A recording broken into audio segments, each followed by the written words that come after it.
Welcome to episode 5 of the 7th Hour podcast. I'm your host, KJ, and I am here with 4 distinguished gentlemen. We have Joe Cerruti, Tim Warwick, Dave McEachern, Steve Armstrong, and Sean Devine himself. Stick around. This is going to be quite the episode. Happy birthday!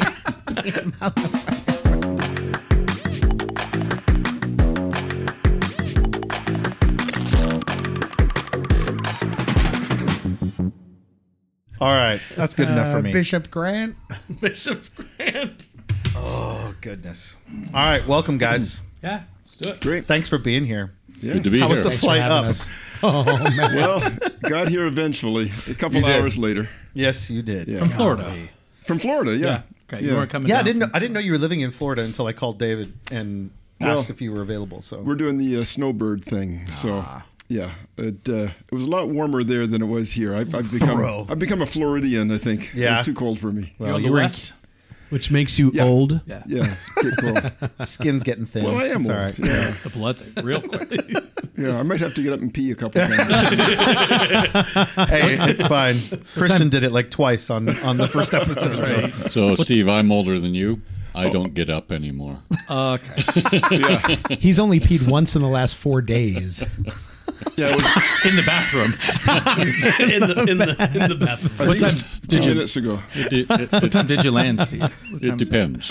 Midnight. Oh, hey. Jeez. Midnight, and then it? You picked him up. Joe and David picked me up.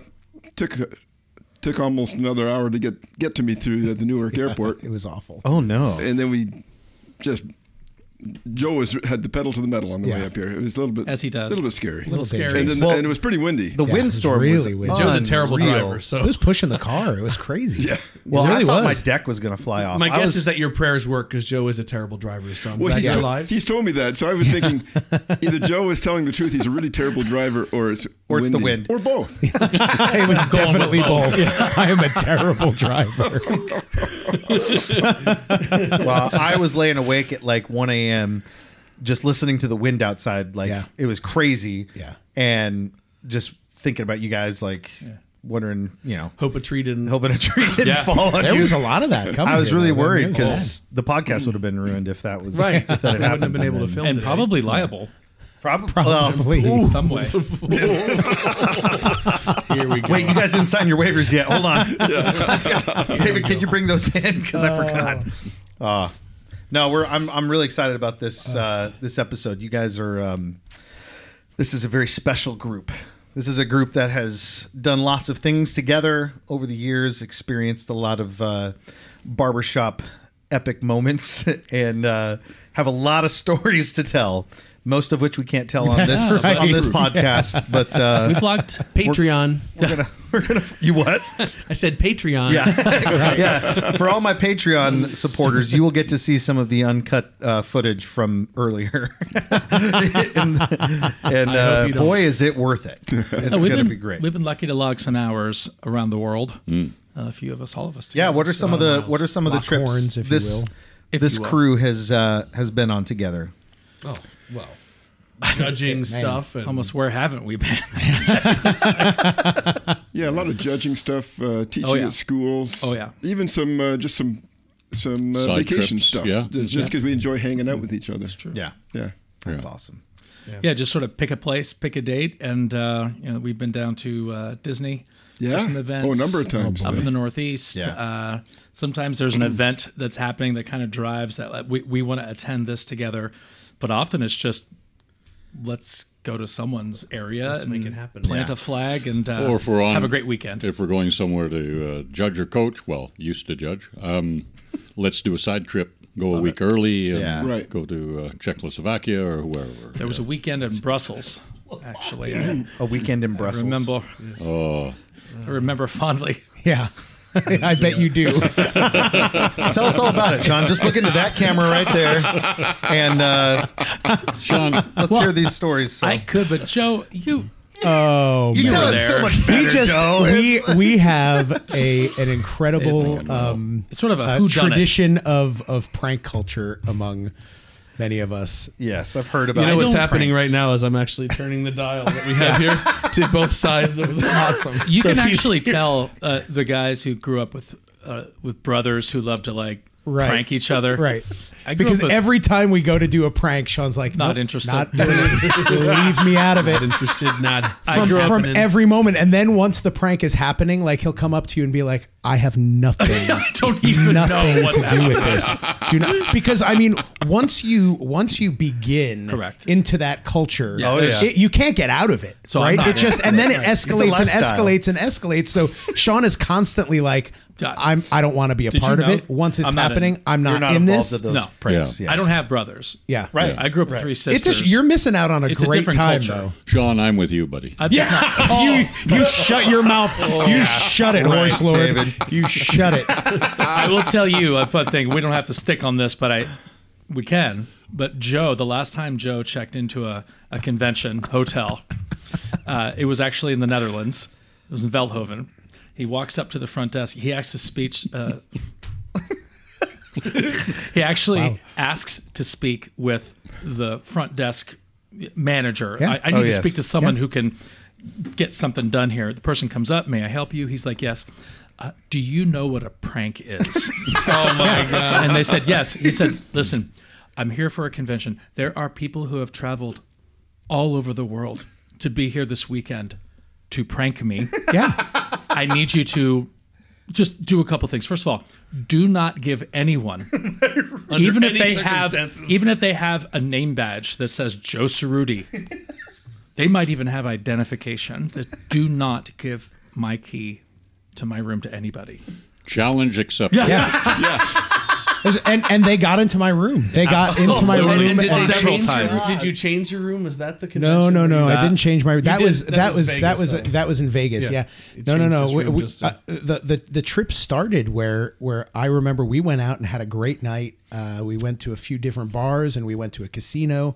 We got back really late that night. It was the day that we came in, so I mean we were jet lagged Weary as heck. travelers. We got in and we were staying in this unbelievable historic home. It was like a 4-story townhouse that had this. This is in Belgium. Yes. This they had this incredible brick basement, and I was the only one staying in the basement. And I remember I walked into the room and I started putting on something to sleep, and I took my shirt off.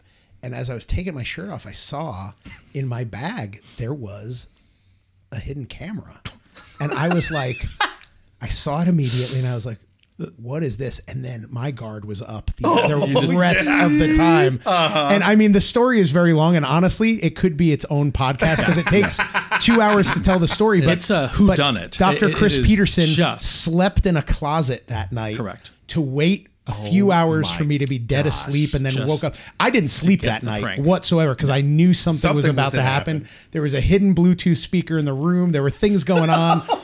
Oh, yeah. There were things going on. So when we left there to go to the convention, I walked right up to that lady and I was like, listen, you can write something. Do not print a key, even if it's me that comes up. I'll sleep in the lobby. Don't put anything. Don't allow anyone to print another room key. And they didn't did work. it. Fast They did forward. it. Till did it. The I next was- scene is McEachern with his feet up in your room ordering room service. No, he didn't Having order. the safe open. He Trying to did, keep exactly. it safe, He yeah. didn't order room service. He called down and he said, hello, this is Joe Cerruti. I forgot the combination to my safe. Can we'll someone be come right up up. and open my safe? And he We'll be opens right my up. judging papers, kicks his feet up. I'm downstairs up the emceeing wet the Saturday bar. night show.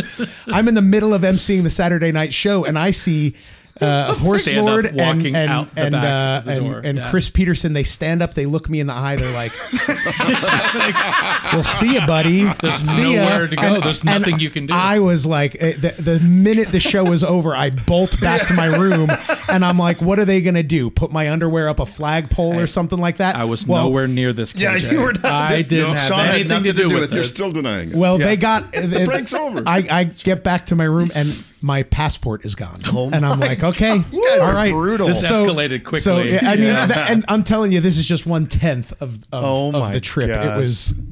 It was Y'all are brutal, man. pretty wild. I'll never forget the final. Things started to open at the final luncheon. It's like, hey, we're all about to go home. Can I have my passport?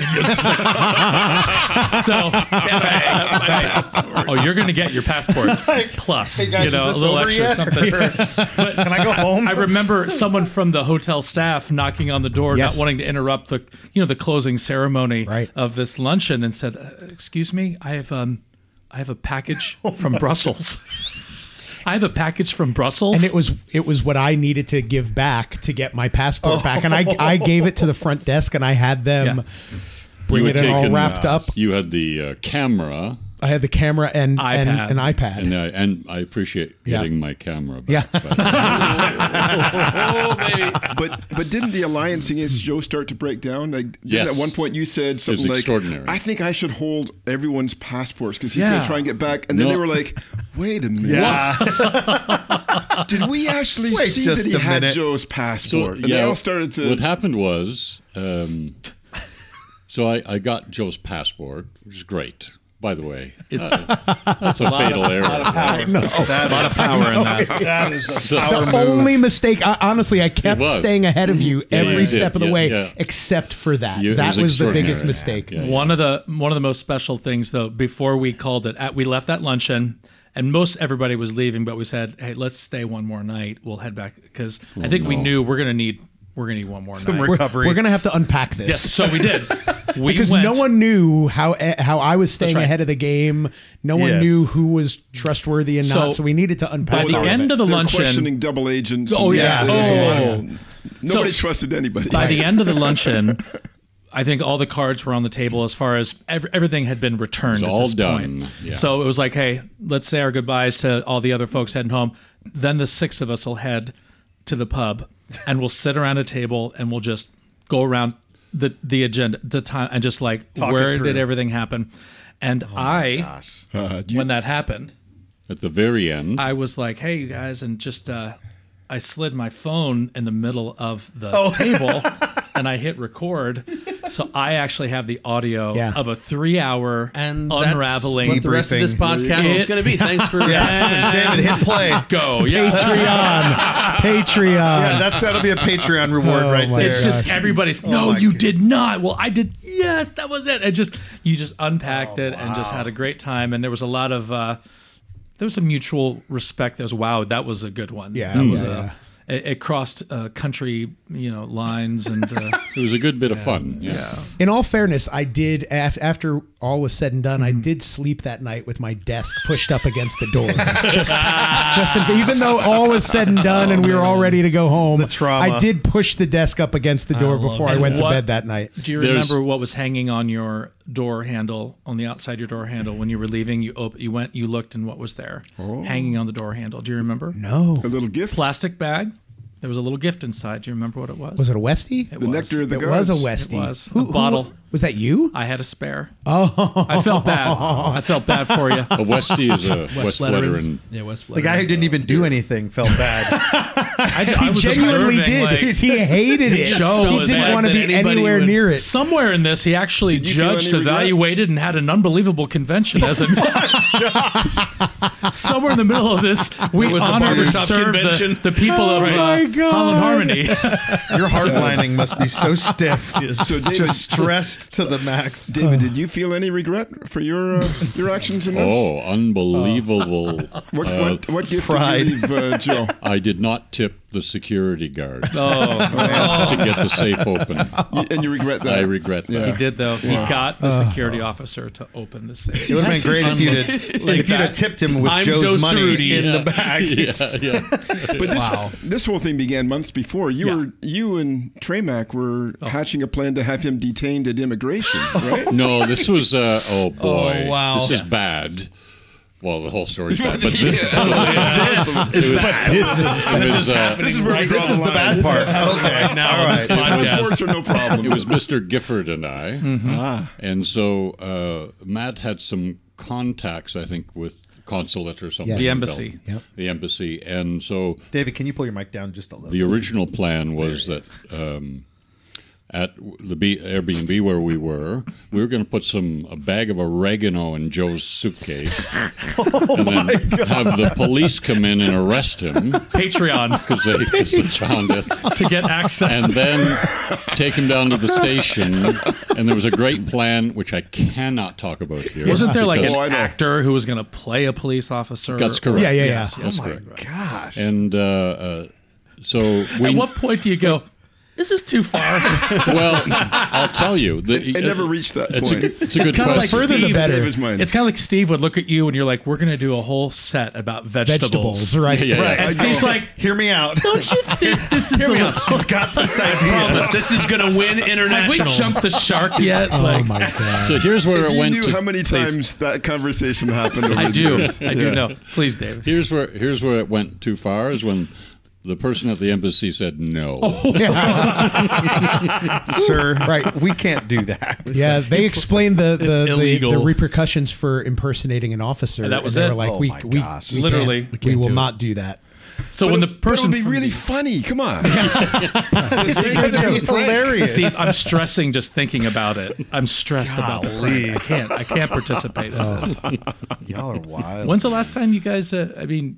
You spent a lot of time together back in the David. the Northern Lights days, but you're in man. Florida now. I mean, when I saw you guys together, when's the last time you guys Well, have? I'm only in Florida 3 months. Oh, okay. Okay, so it's a real Snowbird. snowbird type situation. Yeah, absolutely. because he's old. Elderly. Yeah, The rest of the time you're at That's what David's old house. folks do. I am old, but not as old as David. This is pretty Hey-o. important. That's true. And we haven't seen each other for a long time because when he's in Canada, I avoid him. So there's that. In fact, I haven't seen anybody. Wow. What years would you say you were in it, like with Northern Lights development stuff? I mean, because you guys 20 years of. Yeah, the course started in 97, and David he wasn't a member right away, but he was a key planner. I mean, we were just talking earlier. Yeah. We would talk almost every day. Yeah. And part of it was planning strategy and vision for the course, but also David would be someone, if there was a challenge dealing with a particular person, he was a great person to talk through it with, and he'd offer great advice. And he was one of my 2 go-to people for that sort of thing. so Yeah. directors have to deal with personalities. In Canada, Only in Canada. Wait, they have Nowhere personalities in Canada? In the U.S., we ignore them.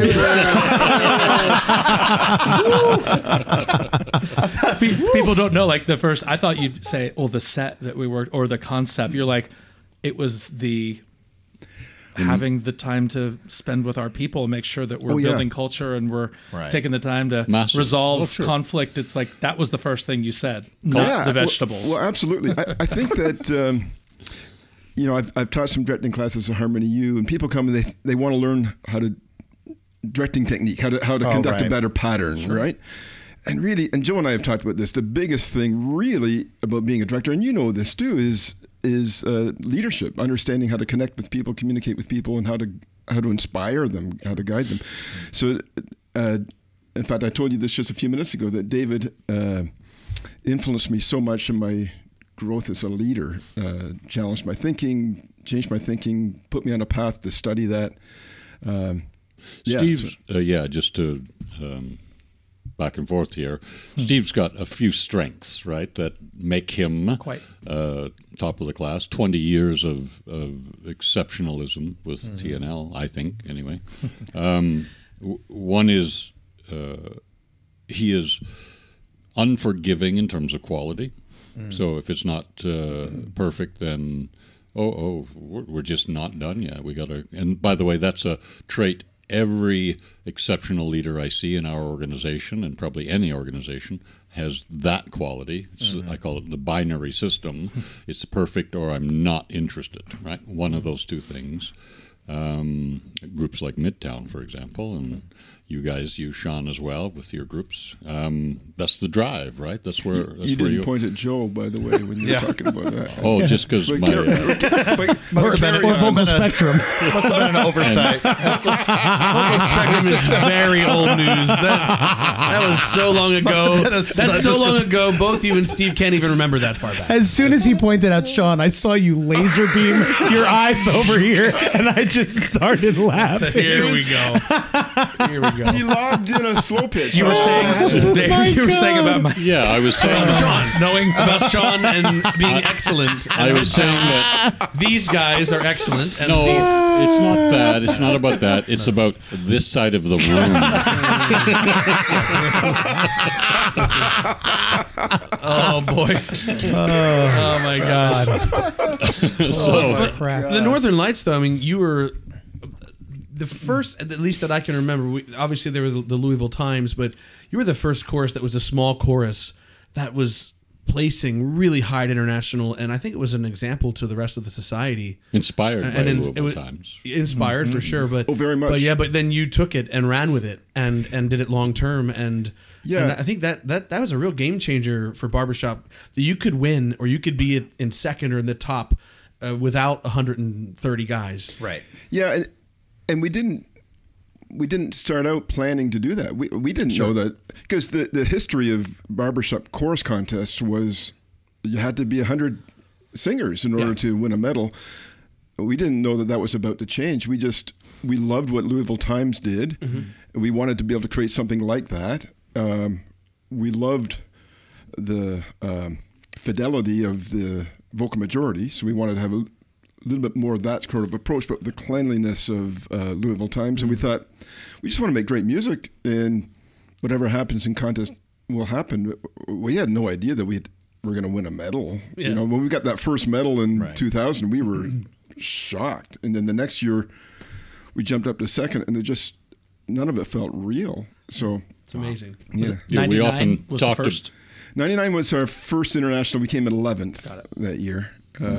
That had a pretty epic fail in it. Yeah, great fail. Is that one of the links you sent me? No. We better cue that main event up. I forgot about it. No. David said, I got a great idea. Oh. So that, you know how this is going to go, right?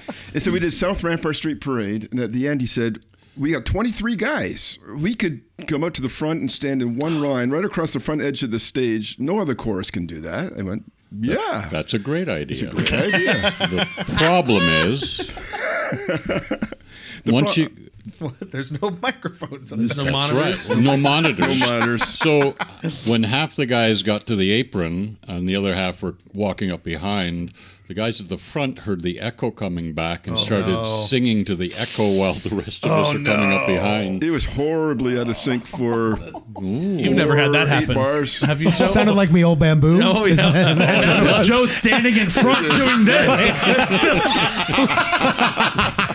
It still was massively out of sync. We could have used you, Joe. But I do sincerely, though, I do remember when Day is done. Right. Was the ballad. Yes. And you guys were all spread out Yeah. in character. And that was the debut. I mean, that had a lot of impact. And we were inspired by the Louisville Times as well, Right. directly. So yeah, I mean, talk about a chorus that never meddled. I know Has now what massive an influence A they've lot had. of choruses say that they had Massive direct influence. inspiration from the Louisville Times. Yeah, and then Mark Hale, of course, went from there to direct the Masters, and then so everything that they influenced, and then Westminster coming along, inspired by that combination of choruses that we just talked about, and just everything in the course of barbershop chorus history seemed to Louisville come Times from were Louisville the, Times. Yeah. Absolutely. the butterfly wings, right? Yeah, I think so. Yeah. So good. Wow. Yeah, they talk about that line, like you talk about family trees, you Yeah. know, and like what tree are you in? That's kind of like A butterfly flaps its wings in Brazil and it causes a hurricane. And Got it. oh, come on, Joe! Joe's like butterfly catching kisses. up. What are we talking about? Wings, what the? The audience David understood. Butterfly kisses? Is that what the same kind of thing? Or Talking about lyrics? What are we talking about? I thought that too. Yeah. Jeez. In fact, What's the ripple? That's what Yeah, it's a ripple. got It's a it. ripple. I'll just go sit over there. Yeah, Joe, get in the booth if you don't mind. We'll just film you from in there. Here's a camera. Take your passport. So I think it goes back before that even. Mark Hale told me a story one time about when he was singing with the Thoroughbreds. Remember the year that Thoroughbreds tied with, who did they tie with? Masters. And the Masters won that. Yeah.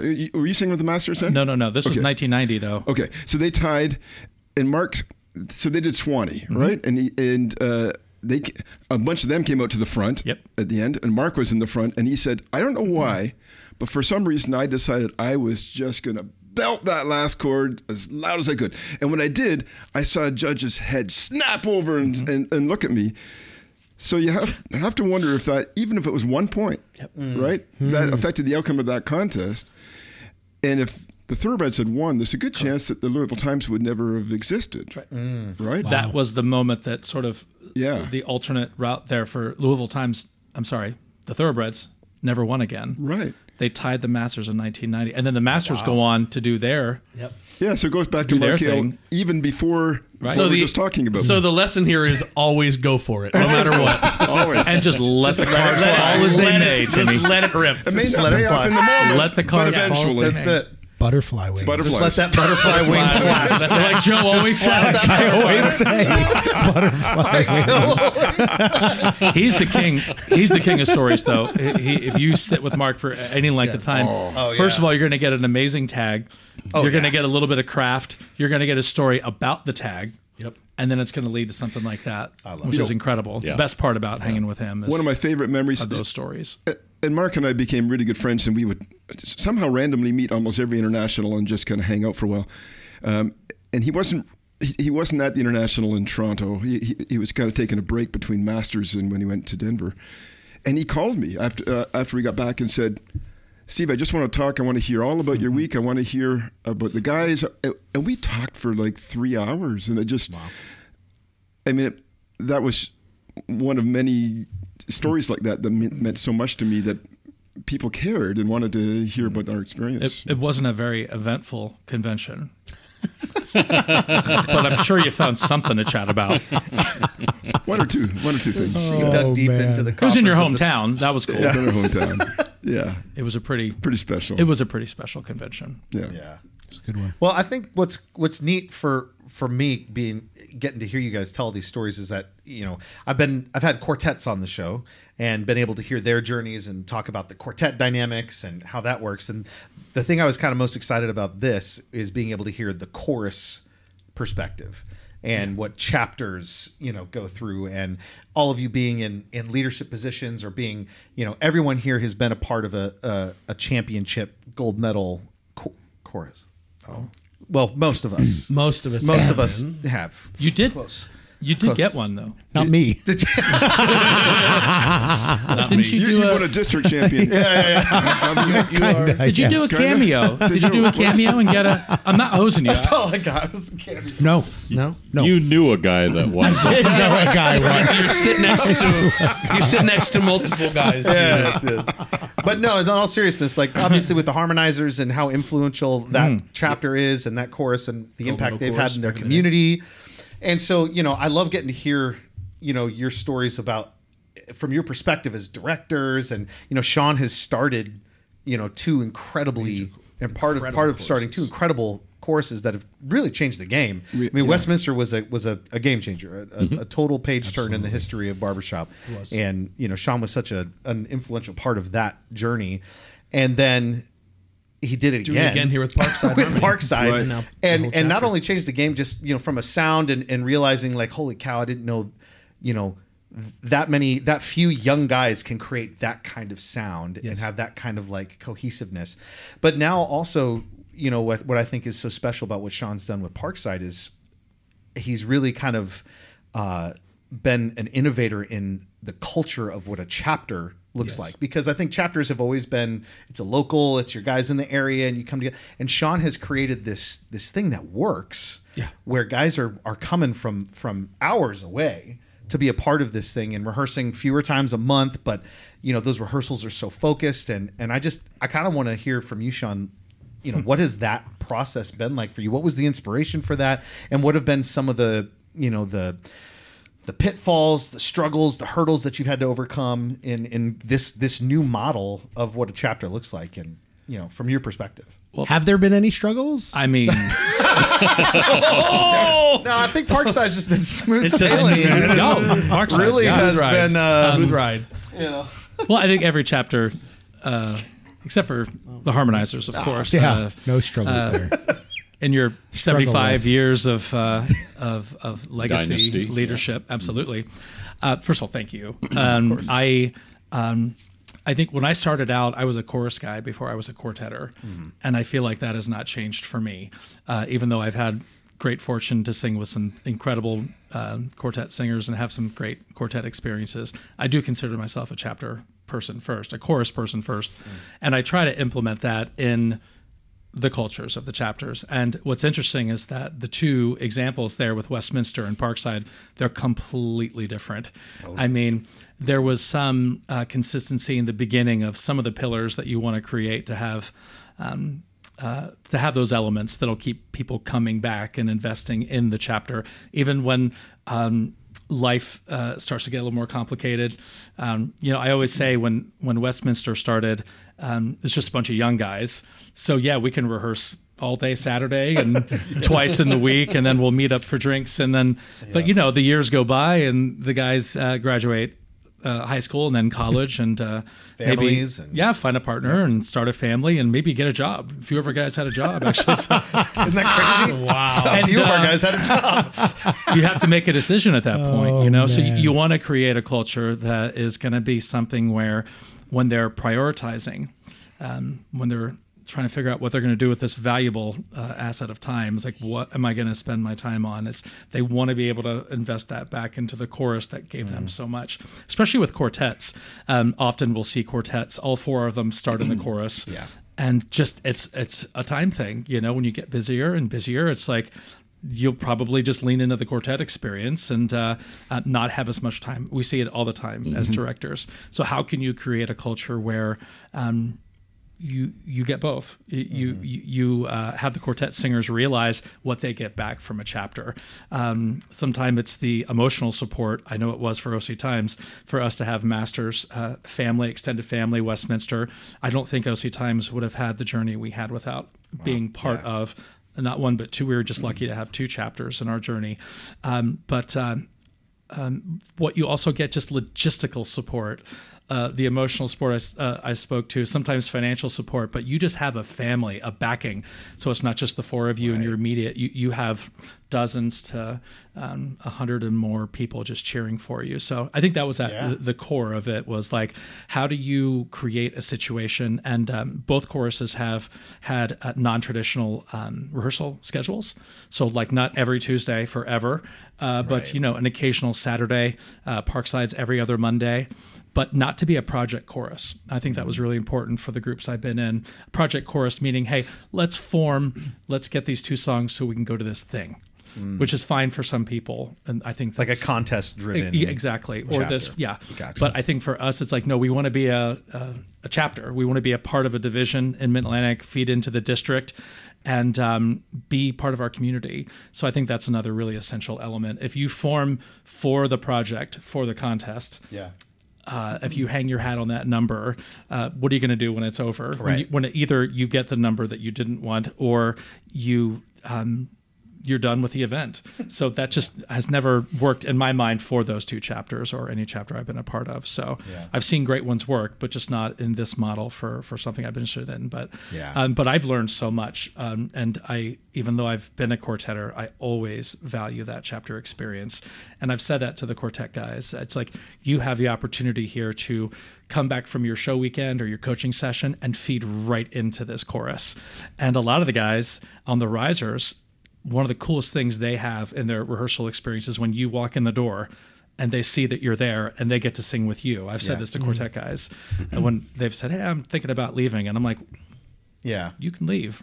I'll never talk to you again. But now you're dead to me. But let's and then as early as you can, it's almost like in a quartet, defining your brand. It's like when Midtown walked out, it was like, we've got a logo, we've got repertoire, we've got style. We know what we're going to wear, what we're going to say on shows.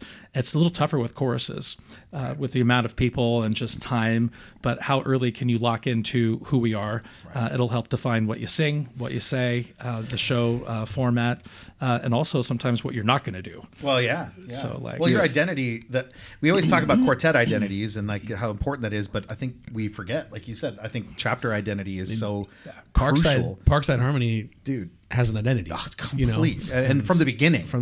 From day one, and it continues to, and it's grown, but it's still, you know what Parkside. you're, you just know that. And you see that on shows too. I mean, you see their show. If you go to any one of their shows, you see the There's identity. A style There's about a style, the show. A feel, it's a not, vibe. Yeah, it's not just another show. The other thing, Sean, I noticed about your leadership is you truly value each person in the group, and they feel valued. They feel that value, and it's genuine. And I think that leadership style really does pay dividends. I think you're really good at developing the symbiotic relationship, And when you were talking, I'm looking around, Tim, Vocal Spectrum, Ambassadors, Joe, Alexandria's history is unbelievable. Longer pause, David. I'm not. It was perfect. Drawing a blank. David's timing. I'm not even hosing them. No. He doesn't have to try. It's implied. Our experience as well with TNL, like, does in our case, I think the chorus TNL developed us, not the other way around. We talked about that a lot. Yeah, I remember phoning David one time and saying, the chorus is getting better fast. What's going to happen when we can't think of anything to tell them? That's right. We were worried about it. Yeah. And for you, Sean, what you're describing is the same thing. The groups developed you as much as you developed them. What you talked about, Sean, with and it's wonderful. You've been encouraging quartet singers to see what they get out of this and the importance they have as leaders in the group. Absolutely. And all of that is so important because an individual singer may think, well, what difference will it make if one guy leaves the group? But our best choruses, they're pretty fragile. And it wouldn't take much. A few of them start to leave. It's a less fun experience for the ones that are left, and then some of them might leave. And we look at the length of time choruses excel at the top of the game. It tends not to be all that long.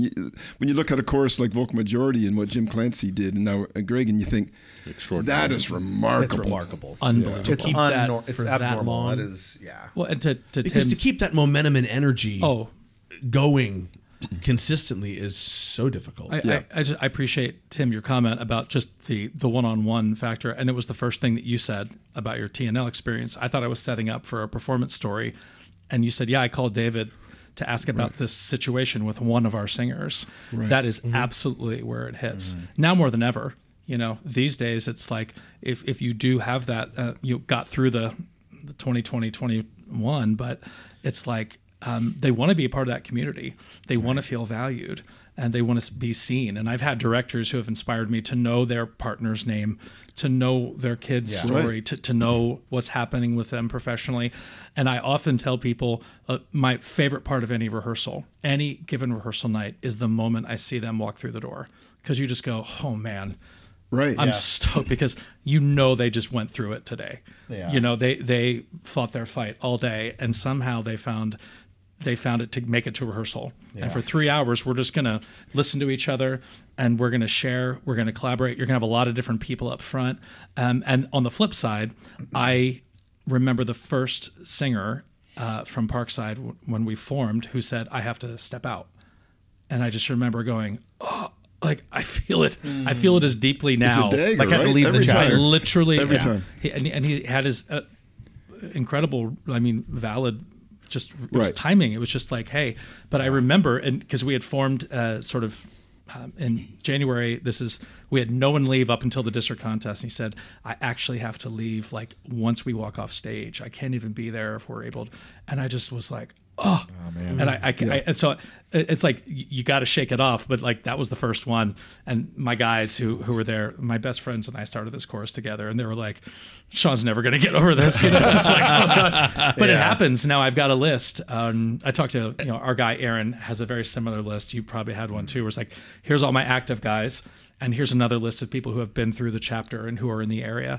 And I try not to look at that list too much, but I do want to love on those guys and give them attention. Right. And it's hard not to take it personally. And even though in almost every circumstance, it isn't personal. It's, it's their own life or whatever's going on. Yeah.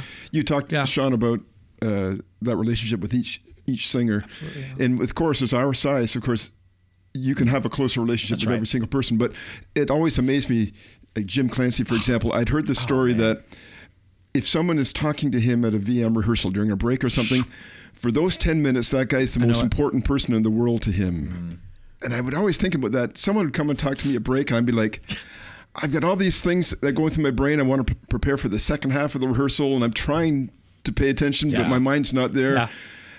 And I really admire Jim Clancy as a leader and his ability to do that. We know that story, and we've probably all had that exchange with him. Yes, right. If you've been to a VM rehearsal, there's 100 plus, and I remember him coming up to find me to say hello, and then he's like, "Hey, can I talk to you?" And I'm like, "Yeah." If you talk to me, like, do you have time? He's like, "Hey, the ballad, what'd you think?" And I'm just like, "Wow, what?" But he cared, like he really, and he probably, it wasn't because it was me, it was because fresh set of ears.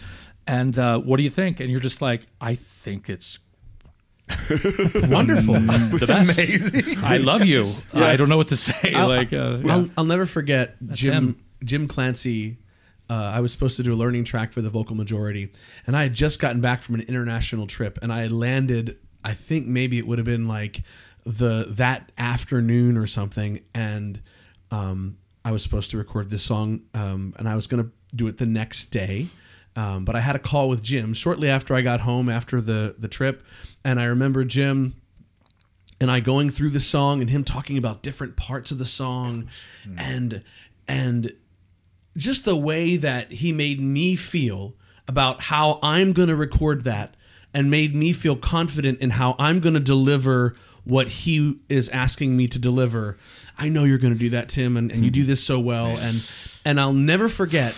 And I remember toward the end of that conversation, number one, thinking, I get how the vocal majority was successful for this many years. And we know it's a team, but Jim is Jim. And then on top of that, and in that moment, I hung up the phone, and as tired as I was, I said, I'm recording that song right now. Because that guy just inspired me. Yeah. And I was like, that's how the vocal majority has done this. I mean, there I was ready to take a nap, and I finished a call with Jim Clancy, and I just started recording a learning track right there. Yeah. I mean, there's no one else in our organization that can do that. Yeah. Incredible. We've all attempted to do it, and it's real too. And it's not fake. It's real. It is a superpower of his that whether it is a one-on-one conversation or we've attended their rehearsals. And I remember the first rehearsal I attended, I walked out going, why was he looking at me the whole time? Why was he? I felt like he was directing to me the whole time, and the person that I said it to was like, same.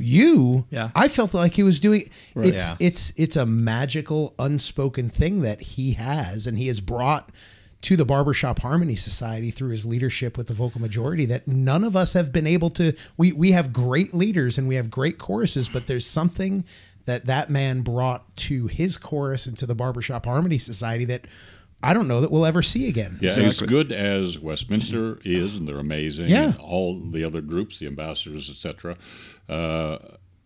VM will probably always be the gold standard. I think so, man. In all kinds of things, for an all-encompassing, for sure. Reputational, body of work, everything. It's crazy. You were talking about the expectation, like Steve Armstrong says, I got to have this perfection, or we're striving for this. How do you have that balance that you have the product of the vocal majority for that long? But his legacy is literally not the amount of gold medals, correct, or the scores, or it's how he made people feel. That's an outcome of For his that excellence long. and his team. You know, Greg I mean, and how do you everybody do else. that? Well, we were It's just there. amazing. Midtown just visited the Vocal Majority when we were down in Texas doing a Christmas show, and we got to stop in at the VM and just watch.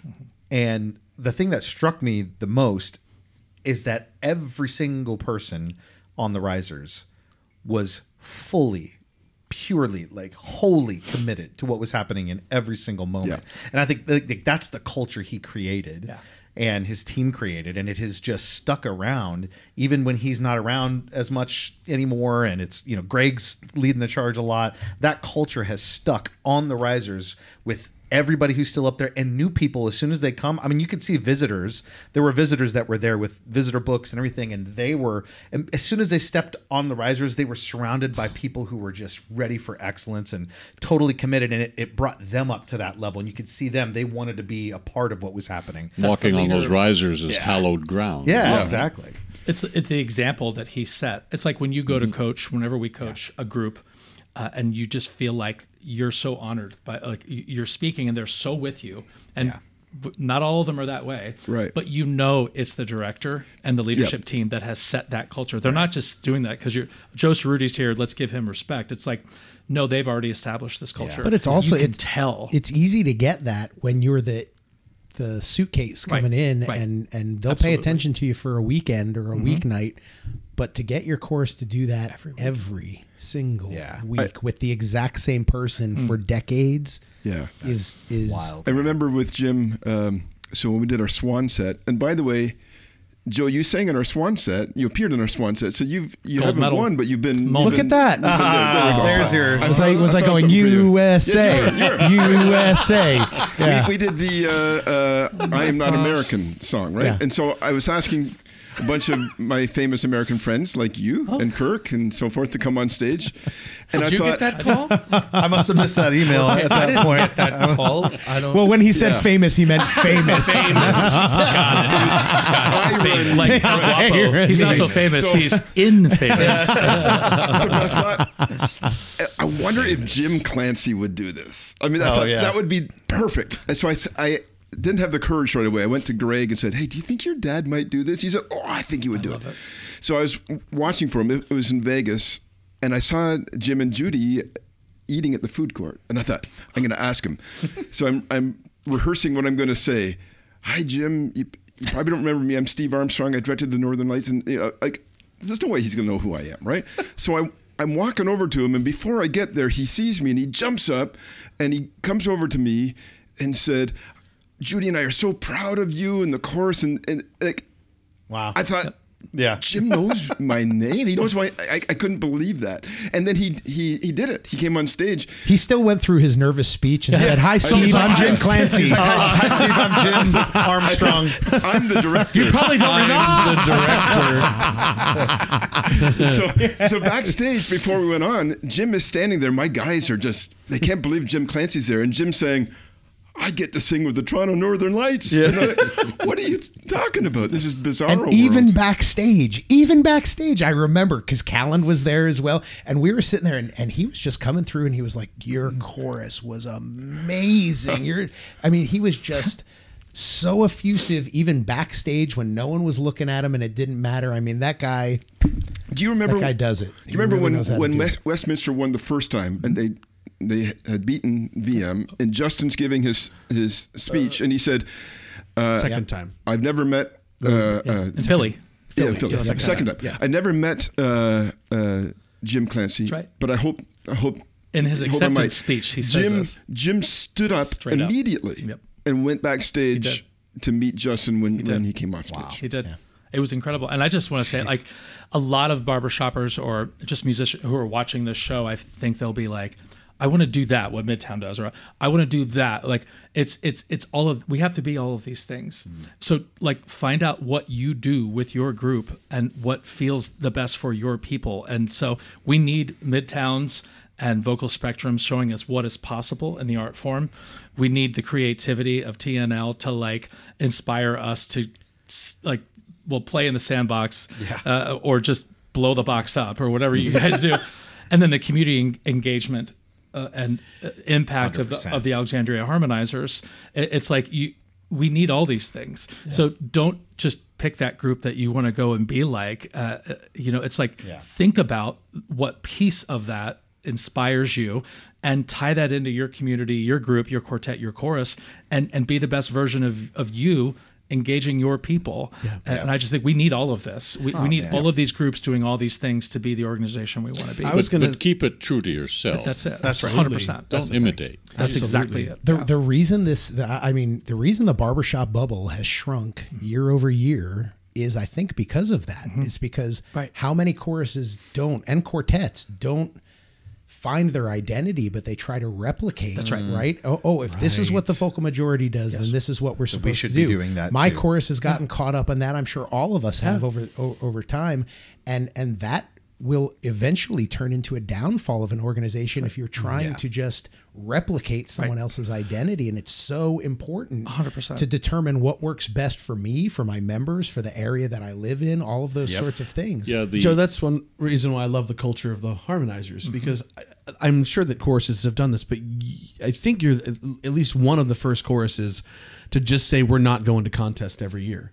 We're going to do other. We weren't the first. It was probably GNU, but you're one of them that's one way to get their focus off of contests. Is to not go. Yeah, and, I love it. And that community aspect and some of the thing. I mean, your chapter is amazing in that way, and how you have your leadership and how you focus on the directing, and that you have this team that is just around you. And this team is incredible. And which it's just really cool to. I'll never forget being at the Harmonizer show that we did about 5 years ago, and I just remember this person was doing this and this person was doing that and this person had this and this and Joe walked up and said, "All right, let's sing." And it wasn't Joe handling it all, because we've been to shows where the director handles doing everything, setting up the risers, talking to the ticket, talking to the sound man, talking to the quartet. Attention, let's go. Hey, yeah. You're like, let's get the footage of Sean from 2 weeks ago. I'm meeting with the ushers to go over the ticket process. Exactly. And some people are great at that, but I think it's also cool that you've created a team you've. That I mean, it's obvious that you're not good at all those things. Yeah, so it's out of necessity. No, it's out of necessity. No. But seriously, it is inspiring. I remember watching that and be like, Joe is standing here waiting to direct the music. How cool is that? Yeah, the competency of the Harmonizers team, individually. Amazing. I know these guys. It's unbelievable. It is unbelievable. But every one of them is an expert. Regarding contests, crazy. It isn't just that you sit out some years. You don't spend nearly as much time preparing for the contest as a lot of other. We haven't started we're going to Cleveland. We haven't started our contest set yet. We've reduced our rehearsals from 3 hours to 2 hours. We've stopped rehearsing every week. We now take 1 week off every month, and we either do an educational night or we go down into Old Town Alexandria and sing and try and recruit more people, which has been working really well. And I'm sure your score is going to reflect all of that. Well, honestly, the first time the first time that we did it, I mean, when we decided, hey, let's learn from the pandemic and make changes. The first time you did this? And coming in third place was an utter shock to every single one of us, because we just weren't thinking at all about your goal. Wasn't we would have done. We had no goal. But it was just like, let's go in and do another show and But that's part of the key, right? You did not go in to compete. That's right. Because that's such a mental interference. It's crazy. We attempted to start that culture just before the pandemic in terms of qualifying for what would have been LA. Right. When we went to qualify for LA, no one knew what we were going to sing for contest. We literally stood on that stage and they said, under the direction of Joe Cerruti, the Alexandria Harmonizers, and myself included, we didn't know what we were competing with. We walked out to the edge of the stage with 6 envelopes and said, pick 2 of them, and that's going to be our contest set. Gracious. And that's cool. We opened them up. If it was 2 ballads, 2 uptunes, the choreography, the whole thing, and we performed those 2 songs, and we ended up like 0.5% on average below what we did at the previous international. But here's what that gives you, right? Is it becomes a live performance. Yeah. Right. That's a big deal. There's spark in that. TNL, sometimes, I don't know if you know this, sometimes I would do things last minute at International with TNL. What? No. No way. I know, it's a shock. I can't believe it. Our first international in Anaheim. Oh, God. That one day is done. Got it. Sean, you talked about when day is done, and you had the park bench scene and everything. We found the park bench in the loading dock on the way in to the arena. David said, "Hey, this would be great." So we carried it in from the loading dock onto stage. When we did the robot set, we had a bunch of giant nuts and bolts around it, and we're getting the photo taken just before we're going to go on stage, and I see some guys grabbing the round metal rings on top of these garbage cans and taking them up. I'm like, what's going on? I go over to David, what's going on? He says, oh, these would look great. We're just going to set them on the risers. And I'm thinking, these are round objects on risers. And when promise me that you're going to tape them down or something. It'll be great. Don't worry about it. Of course he didn't do that. He's like, sure, Steve. Okay, shut up. Whatever. For sure. We're good. For sure. We'll get right on that. 20 years of that. You know, it's like, oh, man, what's he doing? And I like to plan every detail, and so you can imagine what this has been. Like. Now I learned early on that it pays off. Yeah. David is such a genius. He never stops creating, and while my instincts are I don't like that. I want to have everything planned out. Hey, a lot of good things happen to us just by trusting. When David. did you find out about the Transformer? Oh, well. This is one of the clips, right? Oh man! Do we? We may as well show it while you lead up to it. I'll set it up. Okay. For the robot set, David had this idea that we would have someone in a car that would all be cut up in pieces, and so the car would look like it's just a prop sitting there, and at the end, the person inside it would get up, and it would be a transformer. Oh, okay. Right. So he and Pat Brown bought this car, and they started the work of cutting it and figuring out what pieces would go on the arms and the legs and how all this would work. And I said, okay, David, when are we going to get to see the Transformer? He said, I should have it first rehearsal in June. Great. A whole month. Get comfy with it. Each Monday goes by. Each Monday goes by. It's not ready, but it's almost ready.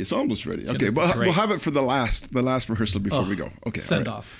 So no, it doesn't get there. So when am I going to see this, David? And the guy that's in it is face down. He's staring at the stage floor. He can't see anything. And you'll see in the clip that I kind of need to do something, and I'm walking off, and then I stop and I look back like, did I imagine what just happened? And I need to kind of bang into the Transformer, the car, to give him a signal that I'm just about to leave, and now it's time for him to get up, because he doesn't know. He doesn't know the timing. He's barbershopper's son. Yeah. So. Okay. Oh, okay. Yeah. And so I have to make it not look like I'm banging into the car, but I have to hit it hard enough that he knows that I've done this. So when am I going to get practices, David? Well, first rehearsal in Philly. No. Second rehearsal. No. Our last rehearsal the day before. Oh my gosh, he says we can demonstrate it. So we watch him, and it doesn't work. The guy can't get up. So guess when I got to test it? On stage. That was the only time. So here's the first time it worked. The first time he was able to get up. Philadelphia, 2010. Was David. On stage. Oh my God. And so before it started, they're still there with power drills and trying to get this thing set up, and they're waiting to announce this, and they're still trying to get this thing put together. And I'm walking over and I'm looking at this, and and Kevin Harris, who is the lead in my quartet now, he saw me, and he walked over and he stood in between me and the car and said, "There's nothing you need to see here." And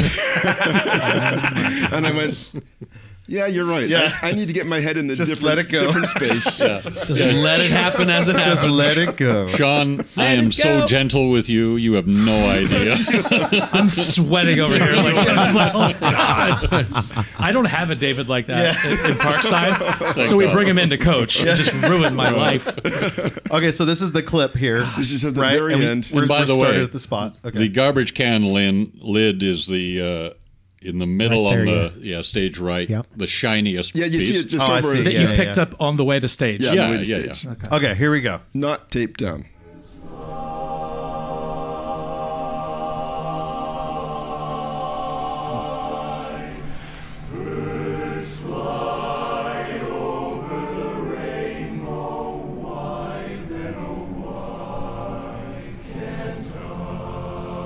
So Jordan's directing, Oh yeah. and I'm dreaming this. You see me in the brown tan. left. Oh, yeah. I'm at a desk pretending to be asleep. Ah, gotcha.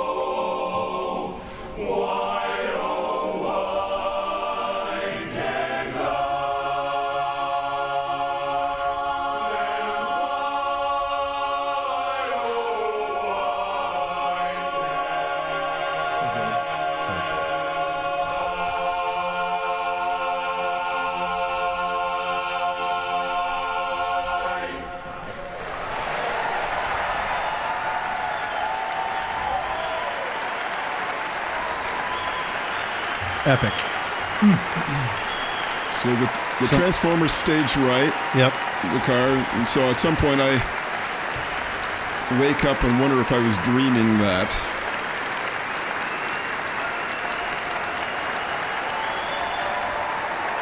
There he goes.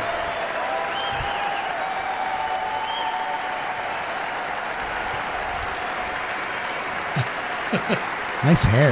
Yeah. There. See, I just bumped into it right Bumped it, there. Yeah. And now I'm going off stage thinking, I hope he got Hope he the felt signal. that. And now Come on, guy.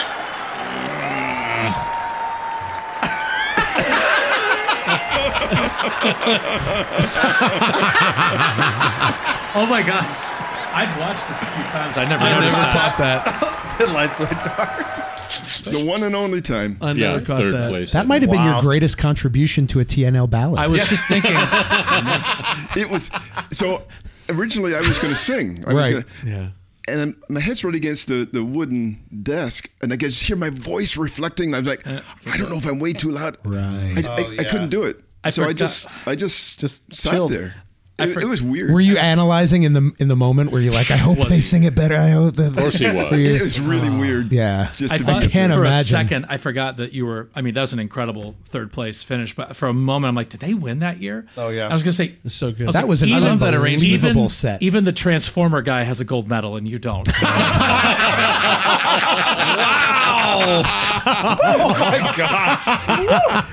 Wow. Oh my He doesn't, God. but he's got the same medal as Joe. That's literally he does have a third. So You share that in common. Oh my it's the God. same, just one equal. of my favorite stories that you've told me about TNL was when after you guys had won, you were going back. You sat out as you're supposed to. You were going back to district to qualify for international again. And you were all wound. And hopefully I'm telling this accurate because I tell this story all the time because I think it's such an unbelievable lesson. That you went back and you were all wound so tight after winning, feeling like there is something that we have to prove going into this to show that we're still a gold medal chorus. And everyone was wound so tight that right before you were going on to stage, you said something to them like, okay, listen, I'm encouraging each of you to find an opportunity to make a mistake. And not a stupid mistake, but don't hold yourself to some unrealistic standard. Be human, allow humanity to exist in our performance. And that really de-escalated all of the stress in the performance. And I say that to groups that I coach. Yeah. I say that to my own chorus now. There's going to be mistakes. It's not going to be perfect. And if it was, it wouldn't be human, right? Yeah, so the story's mostly true. It didn't happen after we won. Hey. Amazing. Hey, I hope we get that on camera. Oh my God. It can't be perfect. Here comes Treble. Treble literally just came and drank out of Sean's glass. There it is. Can't be perfect. You want a donut? This is almost the fraud. Oh my God. Very similar, So, right?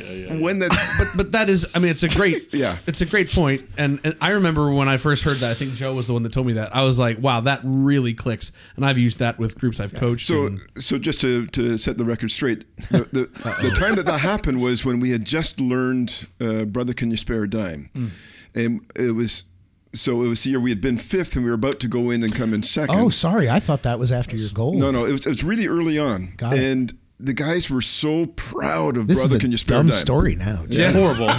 You need to let's reach move out on. to every Let's move person on. you told that story to. You're going to need to Set go the record clarify straight. that, Joe. You started it. I'm finishing it. So you got a That's so bronze Mark medal Hale, in by the way. storytelling. Mark Hale would do this. He'd be like, "Oh, that story you told, you got it wrong." Yeah, Right. He would do the same thing. Right. Please. So the guys were super excited about singing "Brother." They were really proud of it. It was going to be our first time singing it for the district, and so it was in the spring leading up to that international. So they were really wanted to show off how great this was, and we had been, studying the whole inner game of philosophy of performance equals potential minus interference, and a non-judgmental awareness, right? And so we said, okay, this is what I want you to do out there. I want you to sing something wrong on purpose. And if it bothered you, 3 things. three? We told them Three 3 things wrong? mistakes each. You've been telling this story wrong for your whole. Well, Joe, the story really has three changed. Wow. What's real? I mean, This is definitely, was it Take called two. telephone? And if it bothers you, then make another mistake. And you can't tell the people around you what you did wrong on purpose. You can't try to defend yourself. You just whatever it is, it is. And they thought some of them looked at me like I had 3 heads. They couldn't figure out what was going on. But they did that. And it was such a liberating experience on the stage. And I had guys coming up to me afterwards saying, man, I thought, okay, this next phrase, I'm going to do this. And then it came out perfectly. And then, okay, I got to do something else. And just the freedom that it gave them as performers was really amazing. And then they didn't fear making mistakes. So many of our singers strive to give the perfect performance. And of course, in rehearsal, as David said, we work towards perfection. But in performance, we just have to trust what we've done and have the freedom for it to be authentic. Just talking about the music. And if you fail, then it's fine. It's just going to be featured on the 7th Hour podcast. That's it, baby. And just like be ready. my fails, so It'll it'll end be up here put on someday. there. And Speaking of a perfect performance, I'm wondering. No, seriously, Here we I am go. wondering. I'm just wondering with Spider Farm, did you all build in that room for something to happen, or was it like boom, beat, pick No, up, it was all speech? KJ was Is the there driver. room for for the Yeah. gift of live performance to Yes. happen? There was. Yeah, there had to be, because we had never, we didn't get a chance to like perform it and test it out and try it out and see what was going to land and see what wasn't going to land. You only had a couple chances to perform did it, it- and we did it in an for Afterglow. like non-barbershop Yeah, audience exactly. one time. We did it once for in an Afterglow in like a Yeah. cafeteria Right. thing, and that was great, and it gave us a lot of confidence because it was all barbershoppers and they were all encouraged. Right. But then we tried it again. We were like, we had one more show. You did before Sound of the National. Rocky show, Yeah, and the audience was like, because most I of mean, the they enjoyed it, they but loved it, and they still There's laughed. But it community, was like though. some of the inside, because Right. because it was such an inside thing, we just didn't get a chance to like work it like a typical comedic. I knew it was set. going to work when you sang it for the chapter, though. You sang it on Right. Thursday night for the Sound of the Rockies. Yes.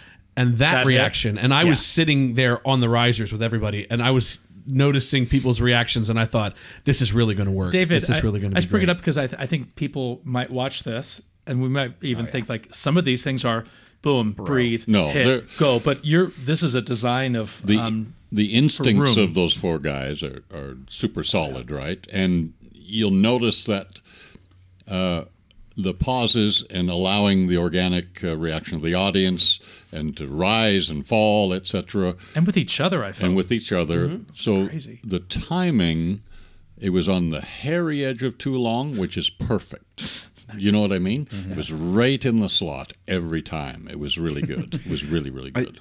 KJ, I've never seen anyone pull off the I'm uncomfortable so perfectly for so long. Right. It really was astonishing how great that was. There wasn't a moment there where I thought it wasn't working. It was just fantastic. Thank you. It was a crazy experience. It was wild. And to your question, like any performance, especially with comedy, which you guys know, even in a chorus, like you have to.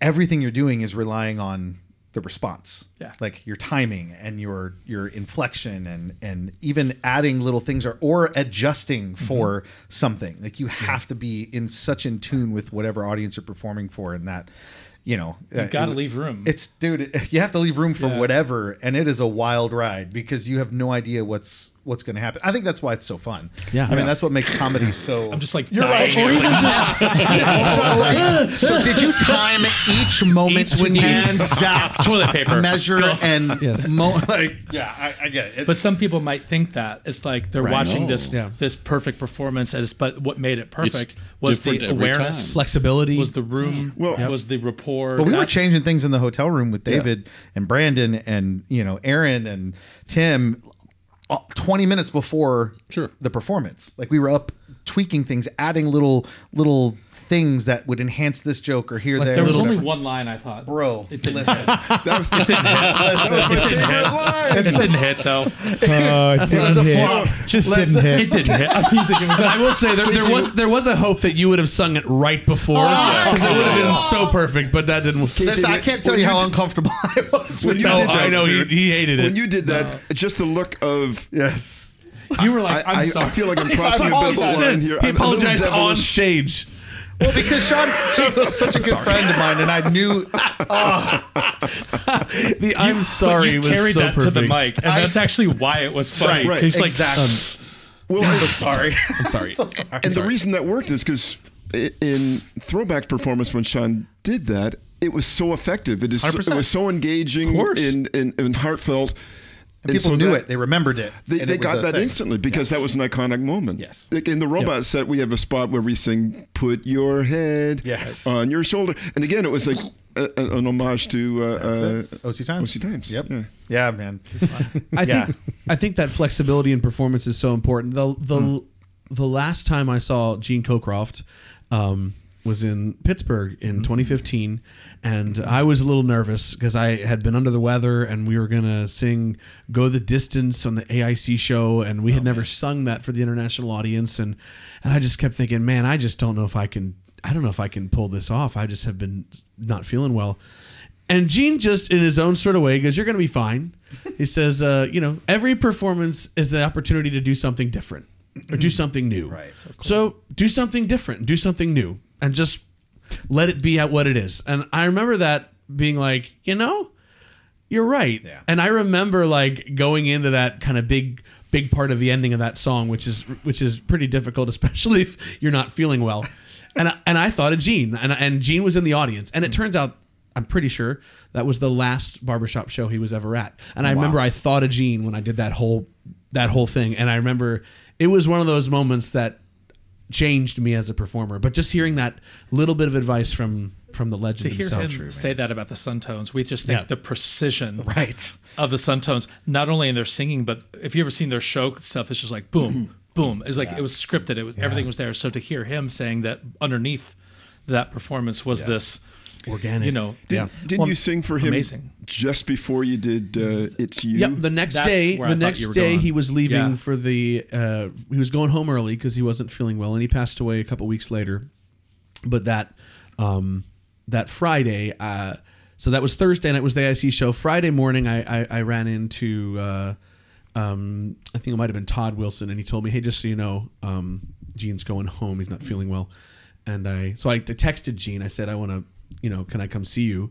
And so I went up to his hotel room, and we sat there and just chatted for probably about an hour and a half. Played different songs. He played me this arrangement he was working on, which he ended up finishing. It Could Happen to You, and which I put on an album because he sent it to me. He's like, when he finished it, he goes, "Here's the song I was working on. I hope you can find a home for it." And that was 4 or 5 days before he passed away. But yeah, but anyway, I was in the room and I said, "Hey, I need to go. Vocal Spectrum's supposed to go sing It's You, and we've really not rehearsed the song that much. We have to go debut it, or it's not really a debut, but it was a premiere. The Society had released that song, even though it had been around for a long time.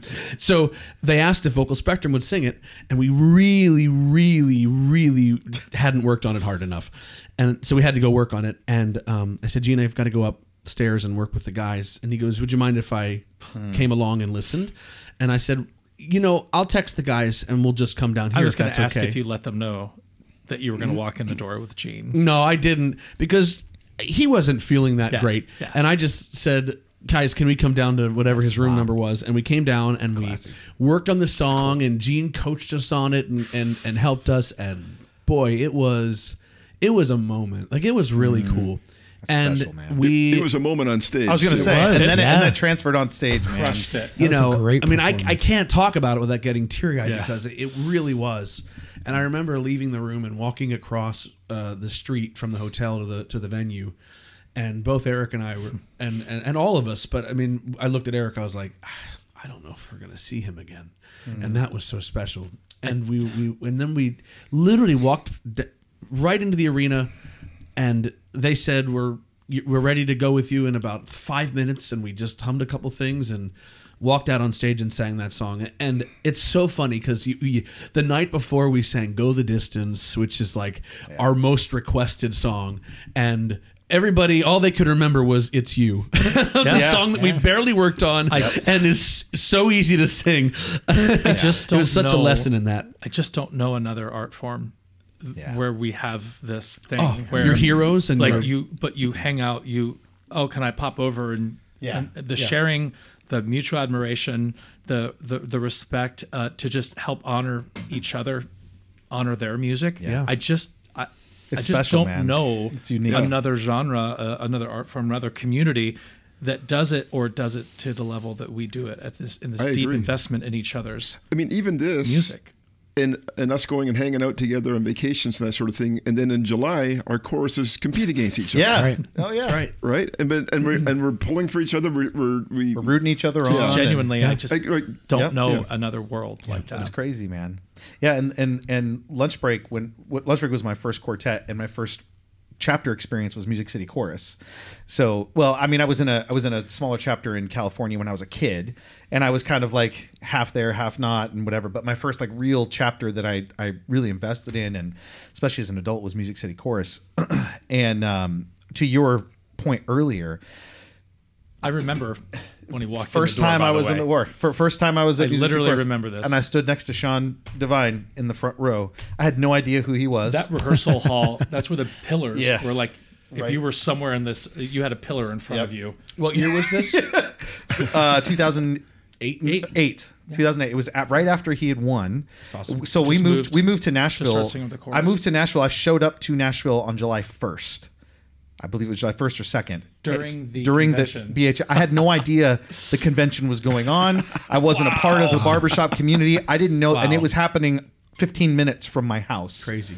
And I wasn't even a part of the community at that point. It's a pretty good convention. So I heard. Not a bad year. It was a good convention. That actually was a great convention. That was a good convention. And so a few months later, or you got a couple it's probably goals. about a year later, I looked up and I was like, barbershop, quartet something or other, and it said 3.2 miles. The headquarters for the BHS is 2 miles from your house, and there's a chapter, Music City Chorus, and so I was like, I wonder what that's like, and I showed up, and I walked in the door, and Shane Scott was the first person that greeted me at the door.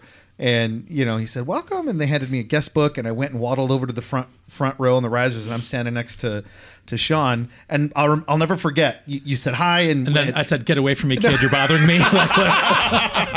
No, it's one of the comments you made when we were doing, we were sight reading through a song, and there was one lead line where it kind of went to this really high full voice thing.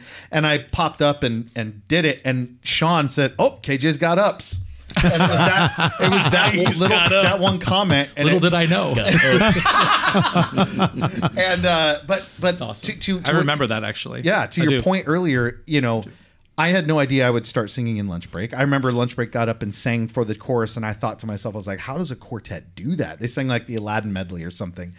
And I had, I was like, this is crazy. And then somebody said, hey, do you know who that guy is over there? And pointing to Sean. And I was like, no, I don't. And they were like, that's Sean Devine. And I was like, oh. I was like, who's that? Is he okay? And they were like, his quartet just won the international competition. I was like, holy crap. And so I looked him up and, but when I became a part of lunch break, I got to really understand what it meant and how important it was to have a chapter behind you. Mm-hmm. Yes. And how different of an experience that is than say what Midtown did, because we weren't really a chapter quartet. Right. We were part of Gotham for a while, and especially Nick and Anthony were involved pretty heavily, but we weren't like that weekly going to a chapter, everybody cheering you on, getting to test out music for them, getting encouraged and coached.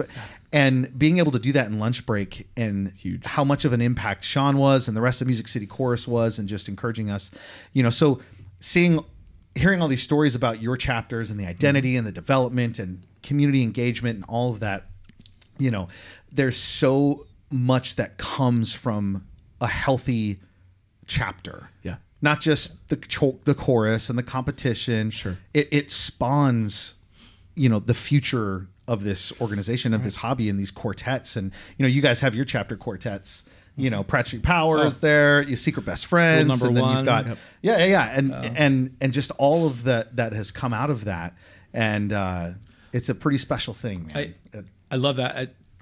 Two quick things. I remember hearing Old MacDonald on an Afterglow, and it wasn't contestable, or it had not been made. It was just some would say plain. It's still not, but it was no. But I remember it was just an Afterglow song, and I remember the first time I heard that. But I also wanted to say, I think it's important to note that I don't think any of us started our journey in a gold medal chorus. Right. I think we all started in local little groups, little chapter, barbershop chapters. Like Music City Chorus was like 10th at district. That's something. At some point, close to that time. OC Times talks about that. Like they always say Masters in Westminster, but the four of us all started in small local barbershop chapters. Yeah. Like I started in the Harrisburg, Pennsylvania Keystone Capital Chorus. You in Northern Serenaders, California, baby. Yeah. Langley first. I started. I grew up in a city called Oshawa, which was known for the General Motors plant. So they were called the Horseless Carriagemen. Oh, Horse Lord Carriage. Horseless. Horse Lord Carriagemen. We were destined to work together. Yeah, I started in Langley First Capital Course in British Columbia. Yeah. Wow. Outside of Vancouver. Yeah. That was the Brothers in Harmony, the mighty Easton, Pennsylvania. Brothers in Harmony. Back in the day. Five Towns College and Nassau Mid-Island. Yeah. Now, how many of us, all of us, did barbershop help us grow up and form us? What? Oh my gosh. Oh my gosh. It gave me confidence. I mean, how old were you? I was 12 when I started singing barbershop. So I was 13. Yeah, good How old were you? 18. 18. 20s, in my 20s. I mean, being a teenager, and you said you started when you were a kid? 14, yeah. 14? 17. 17. Yep. And you're... In my 20s. That's amazing. Okay. Well, you're older than us now, too, so it makes sense. It works out. That's right. But as a teen... yeah. I know it's coming. We have little signals. So it's not little. That's not a little signal, but by I know the what way. it means. As teenagers, being in a community made up of people of all generations, and learning how to interact with them, how to communicate with them, is a huge thing. I'm sure it benefited me in my working career as well. Just learning those things. Yeah, I remember walking into the Brothers in Harmony rehearsal, and everybody was so kind, and suddenly I realized, so not all of these guys are. Nobody there is a professional singer, and some of them are rock stars at the jobs that they do. Yes. And I just remember feeling super welcome and just inspired about just by all the different people and all the different personalities, but all of them came together to sing.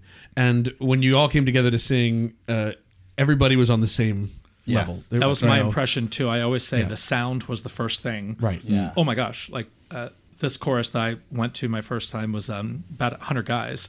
So you're just like the sound, but the impression that was left on me and my friends when we left, we were a high school quartet visiting them, was the people. Yeah. They were the nicest guys. And we're like, we couldn't wait. Like, so the sound, did you talk to that guy? Oh, he was so cool. Like, I sang a tag with that guy. Like, that was the impression that was left on us, was the people. It was the people. It was the people every time. Yeah, same. Yeah, and one of the first quartets I ever heard came and was a guest on the chapter show for the Serenaders. It was Countdown.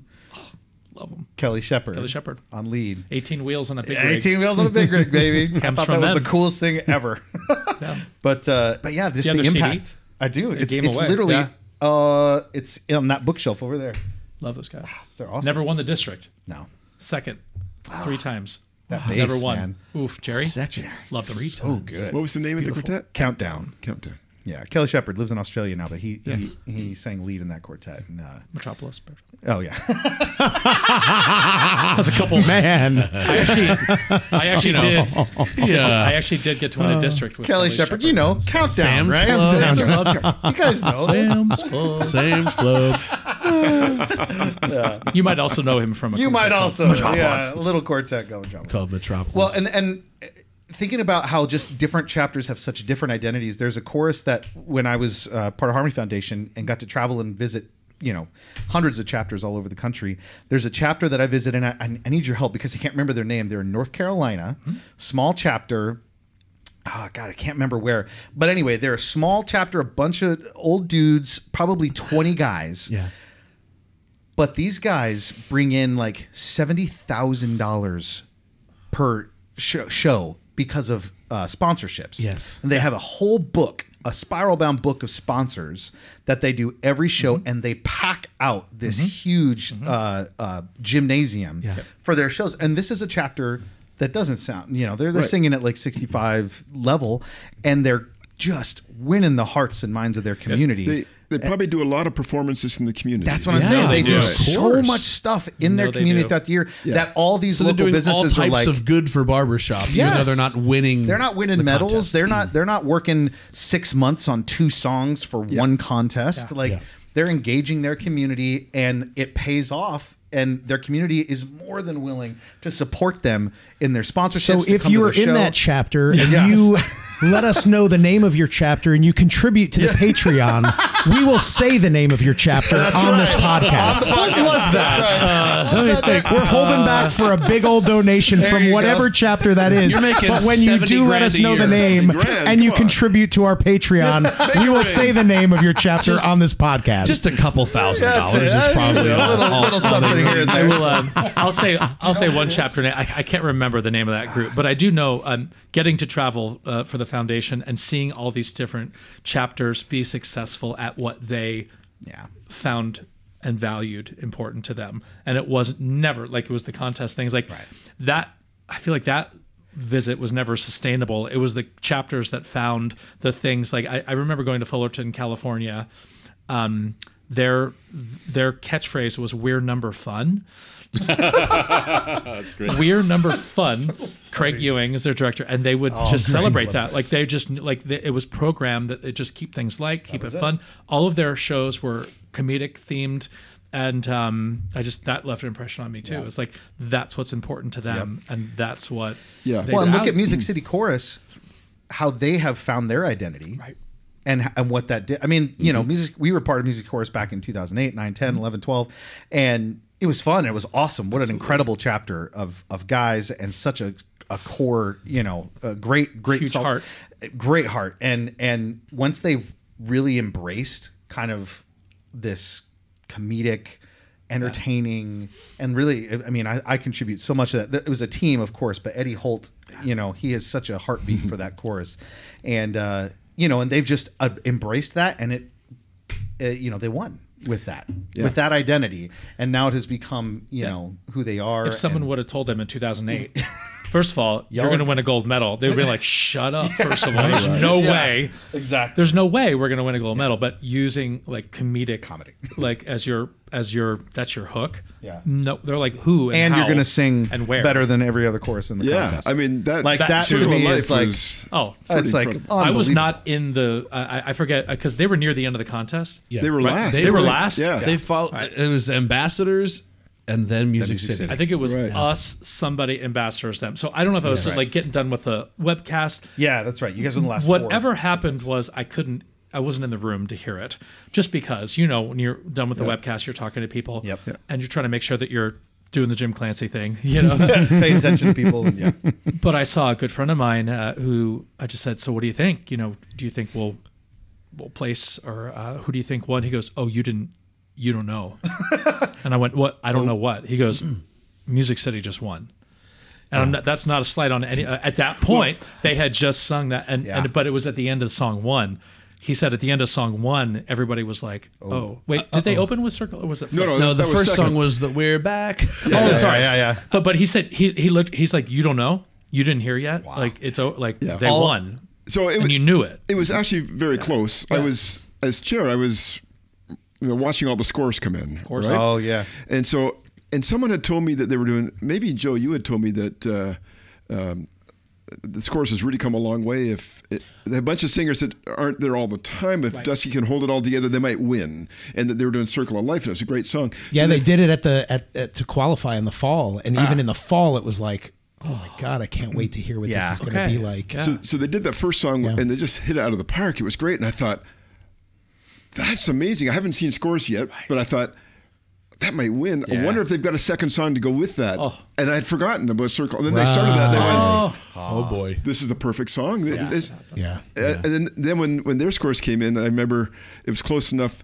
I compared every judge's scores from the two choruses just to see if there was anything weird, any one or two guys, really affecting things. And I went, nope. So they beat the Ambassadors by a small amount, like maybe 8 points or something like that. It was close. I mean, you had a similar situation in 13. You guys were last. And it was 2 points. And it was that kind of setup. You lead with the comedy. You bring that heart song. It was very similar. And it was 2 points. That's right. Yeah. I remember I sang with the Ambassadors in 2022, the year that Music City won, and I don't even think. I mean, I wasn't really thinking much about who would win or where anything would be, because I don't even live in St. Louis, but I was going out there to be with the quartet and rehearse with the chorus occasionally. And I remember not even thinking that, I mean, Music City wasn't even on my radar as a chorus that would win or would beat us. Wasn't on really right? anyone. Seventh, in 2019, the last contest before? Yes. They hadn't they weren't even a medalist in the most recent contest. So, I mean, so I finished, and I'm trying to remember, I think I had to go somewhere right after that. I had to give my speech for the Hall of Fame thing. And it had to be somewhere, and then where was that? Oh, sorry, it was that Hall of Fame thing. Which time? Oh my gosh! Right, it I'm was so glad I remembered.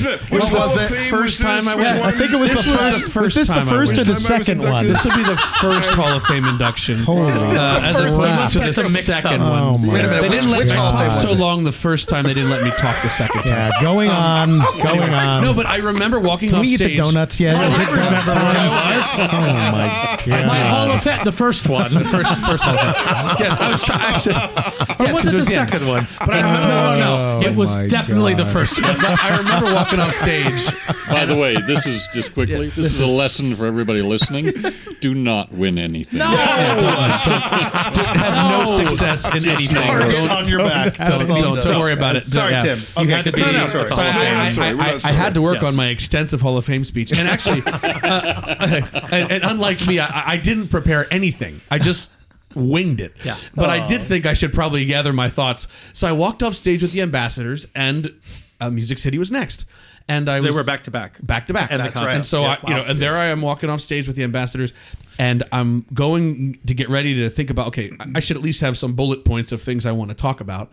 And suddenly I'm just standing backstage, and all I heard was we're back. And I remember going, whoa. Yeah. Oh boy. Blew our And then faces I off, actually man. thought to myself, I think I'm going to go find a room to go in, so I don't, because Smart. I'm going to end up listening to this. I don't want to hear this. Yeah. I just got to get out of here. But I remember that being like, I think that's the best sound I've heard.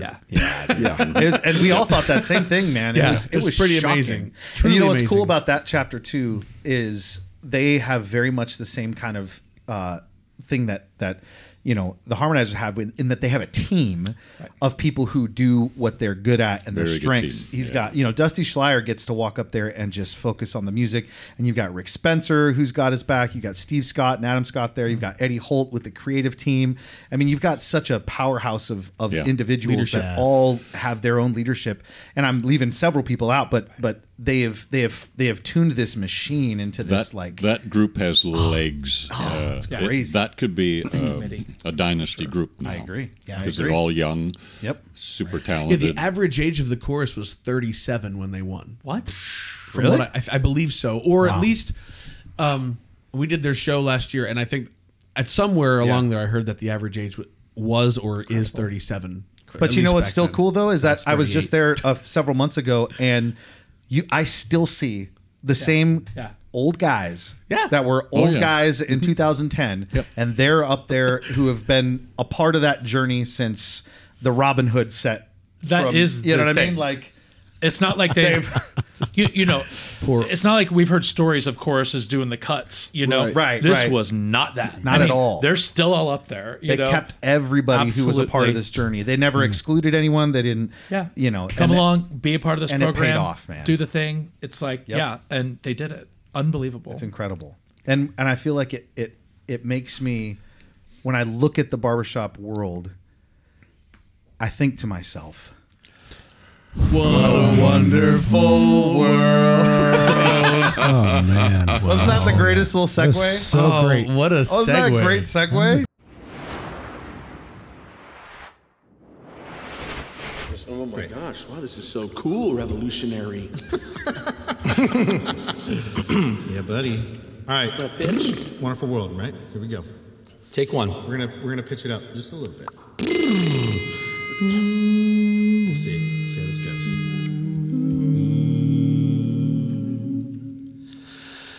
I see trees. I said I hear babies cry. I'm sorry. No. I just knew that was gonna happen. Yeah, Sean York always is like, I see trees. Please I see damn it. trees. I see trees. Don't get rid of it. I see trees. I see And trees. every time I go on, I go, I see trees.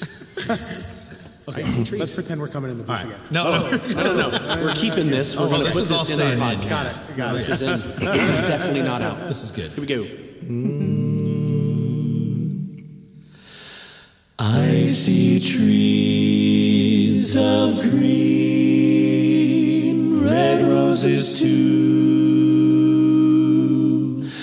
I see them bloom for me and you, and I think to myself,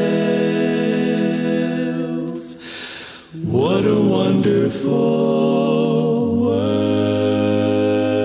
world, wonderful world. I see skies of blue and clouds of white, the bright blessed day, the dark sacred night, and I think to myself, what a wonderful world.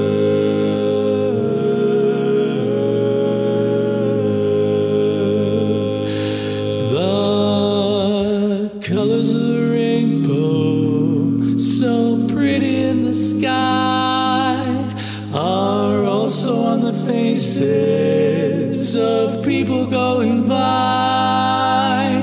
I see friends shaking hands, saying, how do you do? They're really saying, I love you.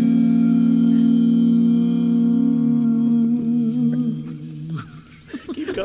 Keep going. You're going. I'm sorry, we got this. We're gonna. This is gonna be in for sure. Dang it! Oh boy, I might not make it through this. I don't know if I can I'm do sorry. It. Here we go. Okay, here we go. I was feeling good about that. I too. hear babies. Let's keep Here we going. go. Hi. Yes. Oh my God. Oh, I can't. Guys, I can't laugh. Every time I laugh, my bass just voice goes goes a little higher. I've got nothing as it is. Here we go. Here we go. Hi. Oh man. I'm good. It's over. Are we good? Everybody good? I'm ready. So good. I hear babies cry. I watch them grow. They'll learn much more than I'll ever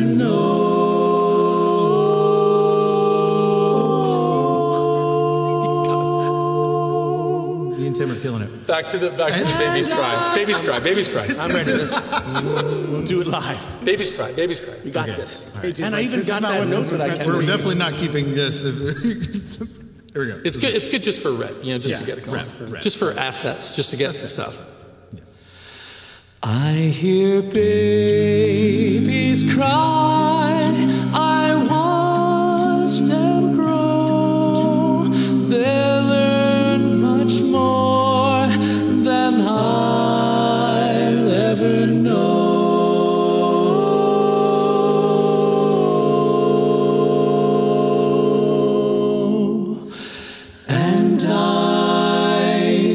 To myself, what a wonderful world, wonderful world. I can't. I'm sorry. Sean, you're killing. I know. Okay, yes. And I think to myself, Yes, I. Ready? Yes, I. yes, I. Sorry, I was back at the other one. Sorry. I'll ever know. Yeah. And I think. And I. Yeah. And I think to myself, what a wonderful world. Exactly. Wonderful world. You gotta, Let's do it. And I. And I. And I think to myself, what a wonderful world, wonderful world. Yes, I think to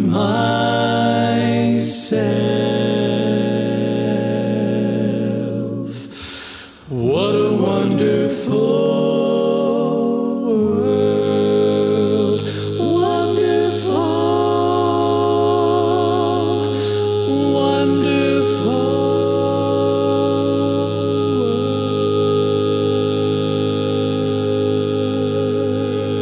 world. God bless us. Nailed it. Thank you. Nailed it.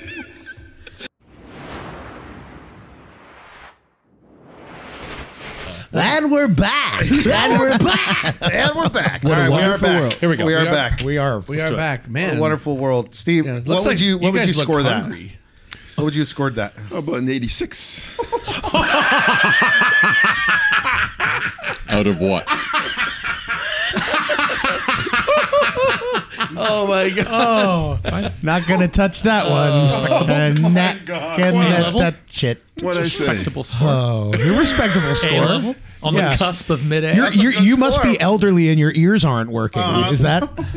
You know, Joe, at a certain age, things just happen with the, it's not your fault. Oh, wow. Well, I appreciate that score. Holy Thank moly! you. Oh, man. Okay, I want to go to some of these other videos that you sent us. I want to talk about them because We're not going to like this, are we? No. Okay. Just want to be there's some like good the first- stuff. Please tell me it's not the Cruella video again. No, Again. I wouldn't do that to you. No, because we don't have a quartet here to feature and to focus in on their main events. We're going to focus in on some main events from the Toronto Northern Lights. All right. Excited. So Steve sent us a couple of clips. So Steve, why don't you give us a little breakdown of what we're about to watch? Sure.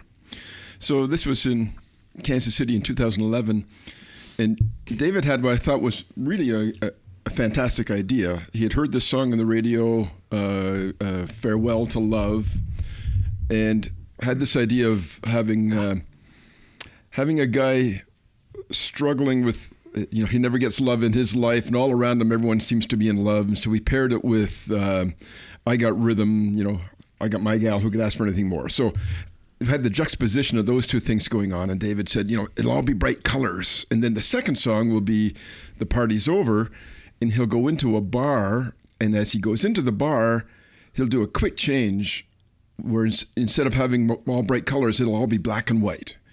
And then outside, everyone is still really happy because they're all in love, and this guy is all alone, and he's not, so he's in the bar.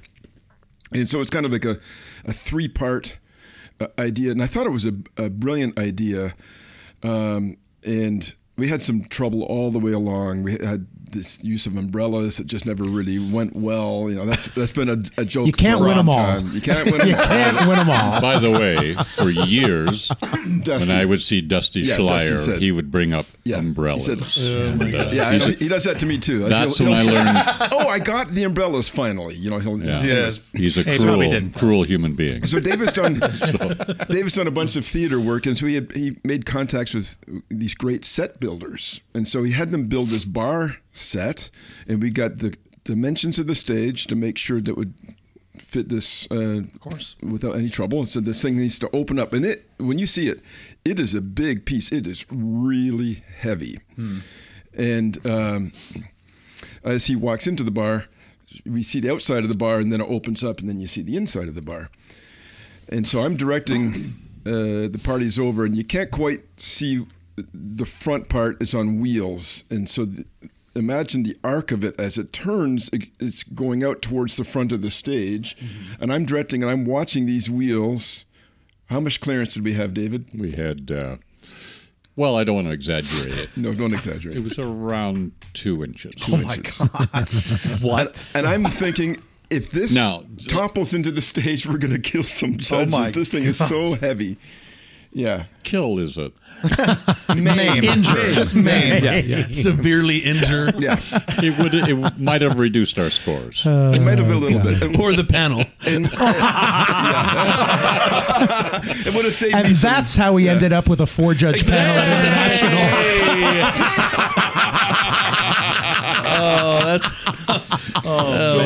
So as you'll see, it's a pretty spectacular set piece. But when this is opening, by the way, I didn't know it would be 2 inches until we were live on stage. Why didn't you know that?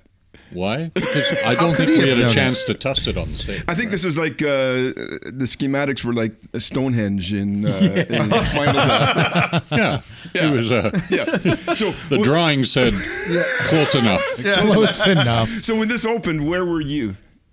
Oh, I was trying to save the lives of people. You were standing. You were standing behind the set, holding it, leaning back. That's correct. Oh my gosh. Oh, seriously. Okay. Yeah. This is it. Yeah. All right, David. Here we go. Really good performer. Yeah.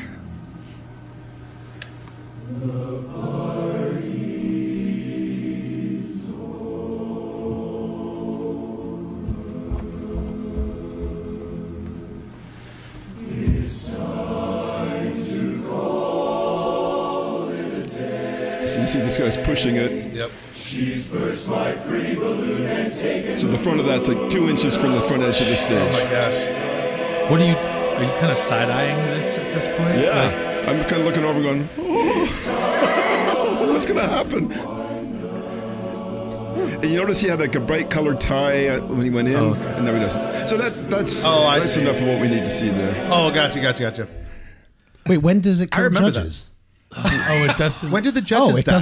It doesn't wipe the judges out. Well, 2 inches, Joe. 2 inches. I have so many. You guys take risks, though, man. Your sets. Oh, that's Here we go. Masters, yeah? Who won that? Is that Old School in 11? Yeah. Yep, 2011. Yeah. Masters. Who won the chorus contest? Masters. Okay. Wow. Yeah. GNU. This is a TNL set I wish we had a do-over because conceptually I think it was pretty strong. I agree. And this guy's name's James Vezina. He only sang with this that one contest. Wonderful actor. He was I remember this. James was a pro. Yeah.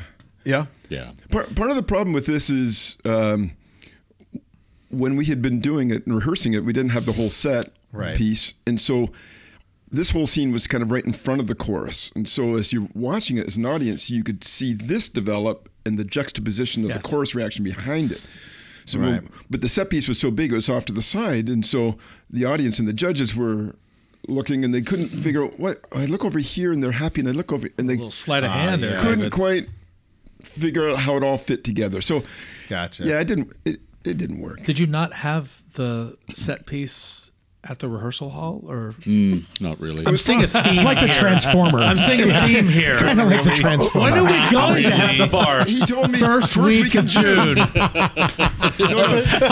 that just auto answer? So, Sean, he hasn't even talked to the designers yet. Sean, first week of June. But there's more to it than that. So when we're going to rehearse with this thing, we were rehearsing on the top floor of the hotel.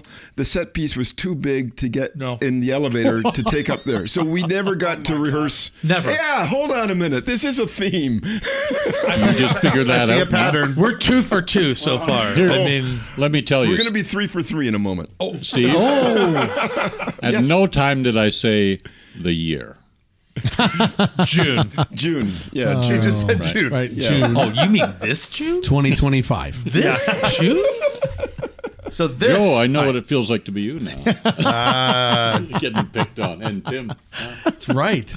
So this here is probably one of the most iconic Absolutely. chorus performances Absolutely. of all time. The 2011 set was 2011 was my very first ever international experience. Wow. Yeah, I had never been to a convention So before you that. watched TNL and you said, I don't get what all the fuss is about. This isn't very good.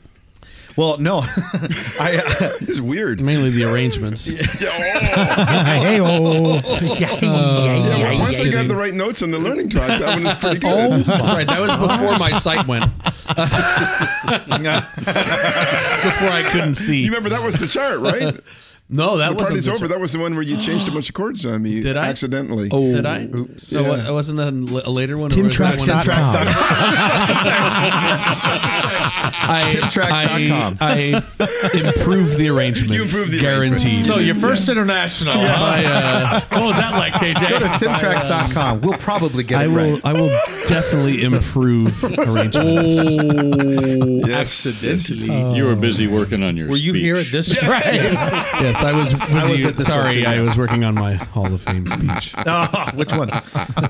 So this set was iconic for many reasons. One, because I think you said too, you guys weren't anticipating like winning. We were competing against Westminster. And Right. so in the fall, to qualify for this, they were 5 percentage points ahead of us. We were second, and then the other courses were behind that. Like, no one's going to beat Westminster. Right. Like, And who can make up that You had the difference? video exchange, of course. That's a whole nother. Yeah, and I've got our video here. That's one of the links I sent. So when they dropped, were you in Westminster then? No, The okay. soliloquy video. Oh, Promo that's video right. they The did. soliloquy. Yes. So when they dropped that, They did a. I remember. Yeah. I remember that It was a video. beautiful Yes. That piece, was but great. they were like, So yeah, Unbelievable. some of our guys were really David's upset. drooling, you know. It's And like- they so there was a judge from Far Western District who had liked their video, and he was judging in the right, international. And so one of our people said that was inappropriate. I got to do something. We said, don't do anything. Don't do anything. This is a gift. I can see This David. is going to be wonderful. So 100%. David and I and Daryl Marchant and John Mallett Just spoofed.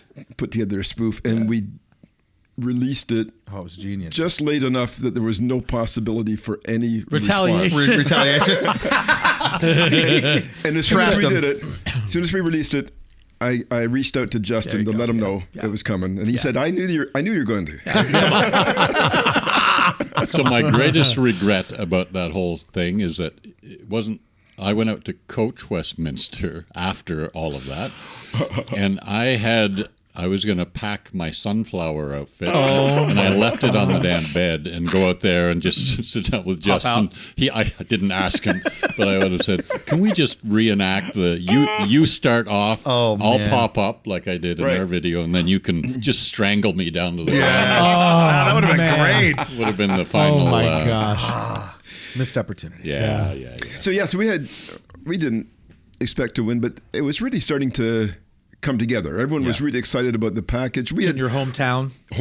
We had developed, so 2011, the video we just saw was our last time before this that we competed. In 2012, we didn't compete. We went to China with the harmonizers. We had a great trip. And we had a whole package parody written.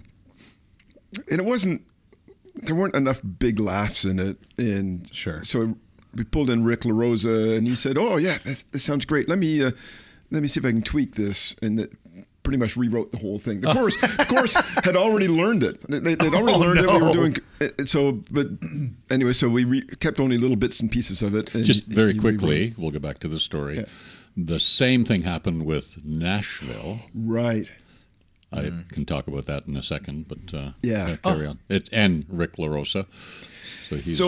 And so we asked Rick to, the predator endangering all the vegetables was the rabbit, of course. And so you'd see these bunny ears appear behind the chorus a couple times, and then the bunny appears at the end, and Rick is the bunny with ridiculously oversized ears, right? Yes, of course.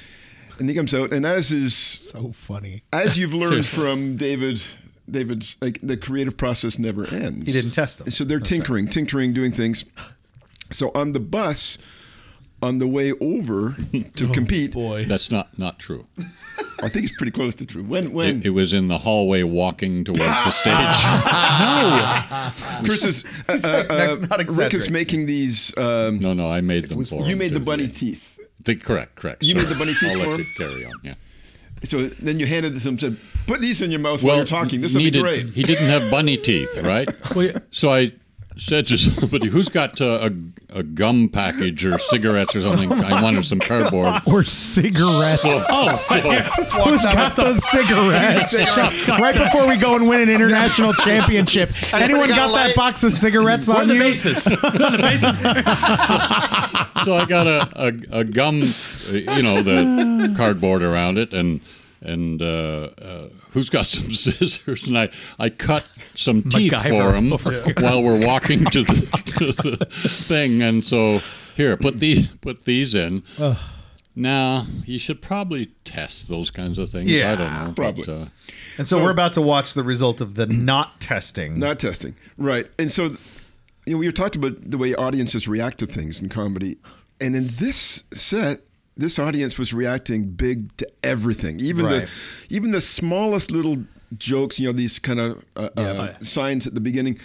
They were laughing at all of it, and I was like, I can't imagine this going any better. Like everything is hitting, and the chorus is singing great. They started off "Once Upon a Time." It was great, and like this is a magical moment. Everything's great. We might win this thing. And you're singing last as well. And we sang everyone's last. there. Sing last in our hometown. Wow. Right. Yeah, like that's everything's right. conspiring, right?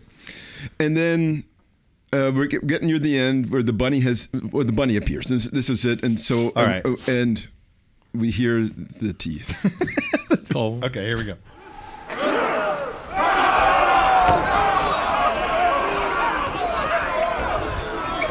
The whole thing is just kind of best singing yet. Yeah. Kind of reminiscent of Me Old Bamboo, isn't it? The sink is a little cleaner. Yeah.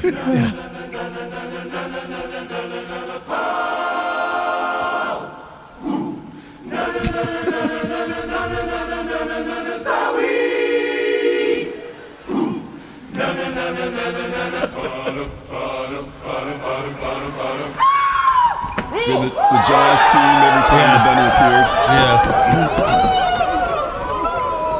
The clueless carrot. And he almost hits the corner of the risers when he falls down. Watch where he goes down. Oh, no. Yeah, okay. I guess he missed by more than I remembered. You're hurt. Look at his teeth. What happened? Last week, it was a tooth chipping. This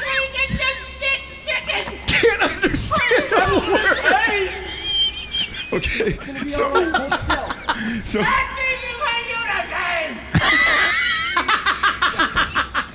Oh my God. So let's just keep this rolling for a minute.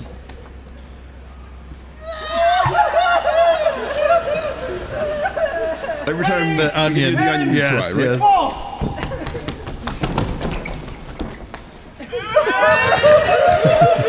Is he doing the thing? The stick? From Airplane? Oh, yeah, yeah.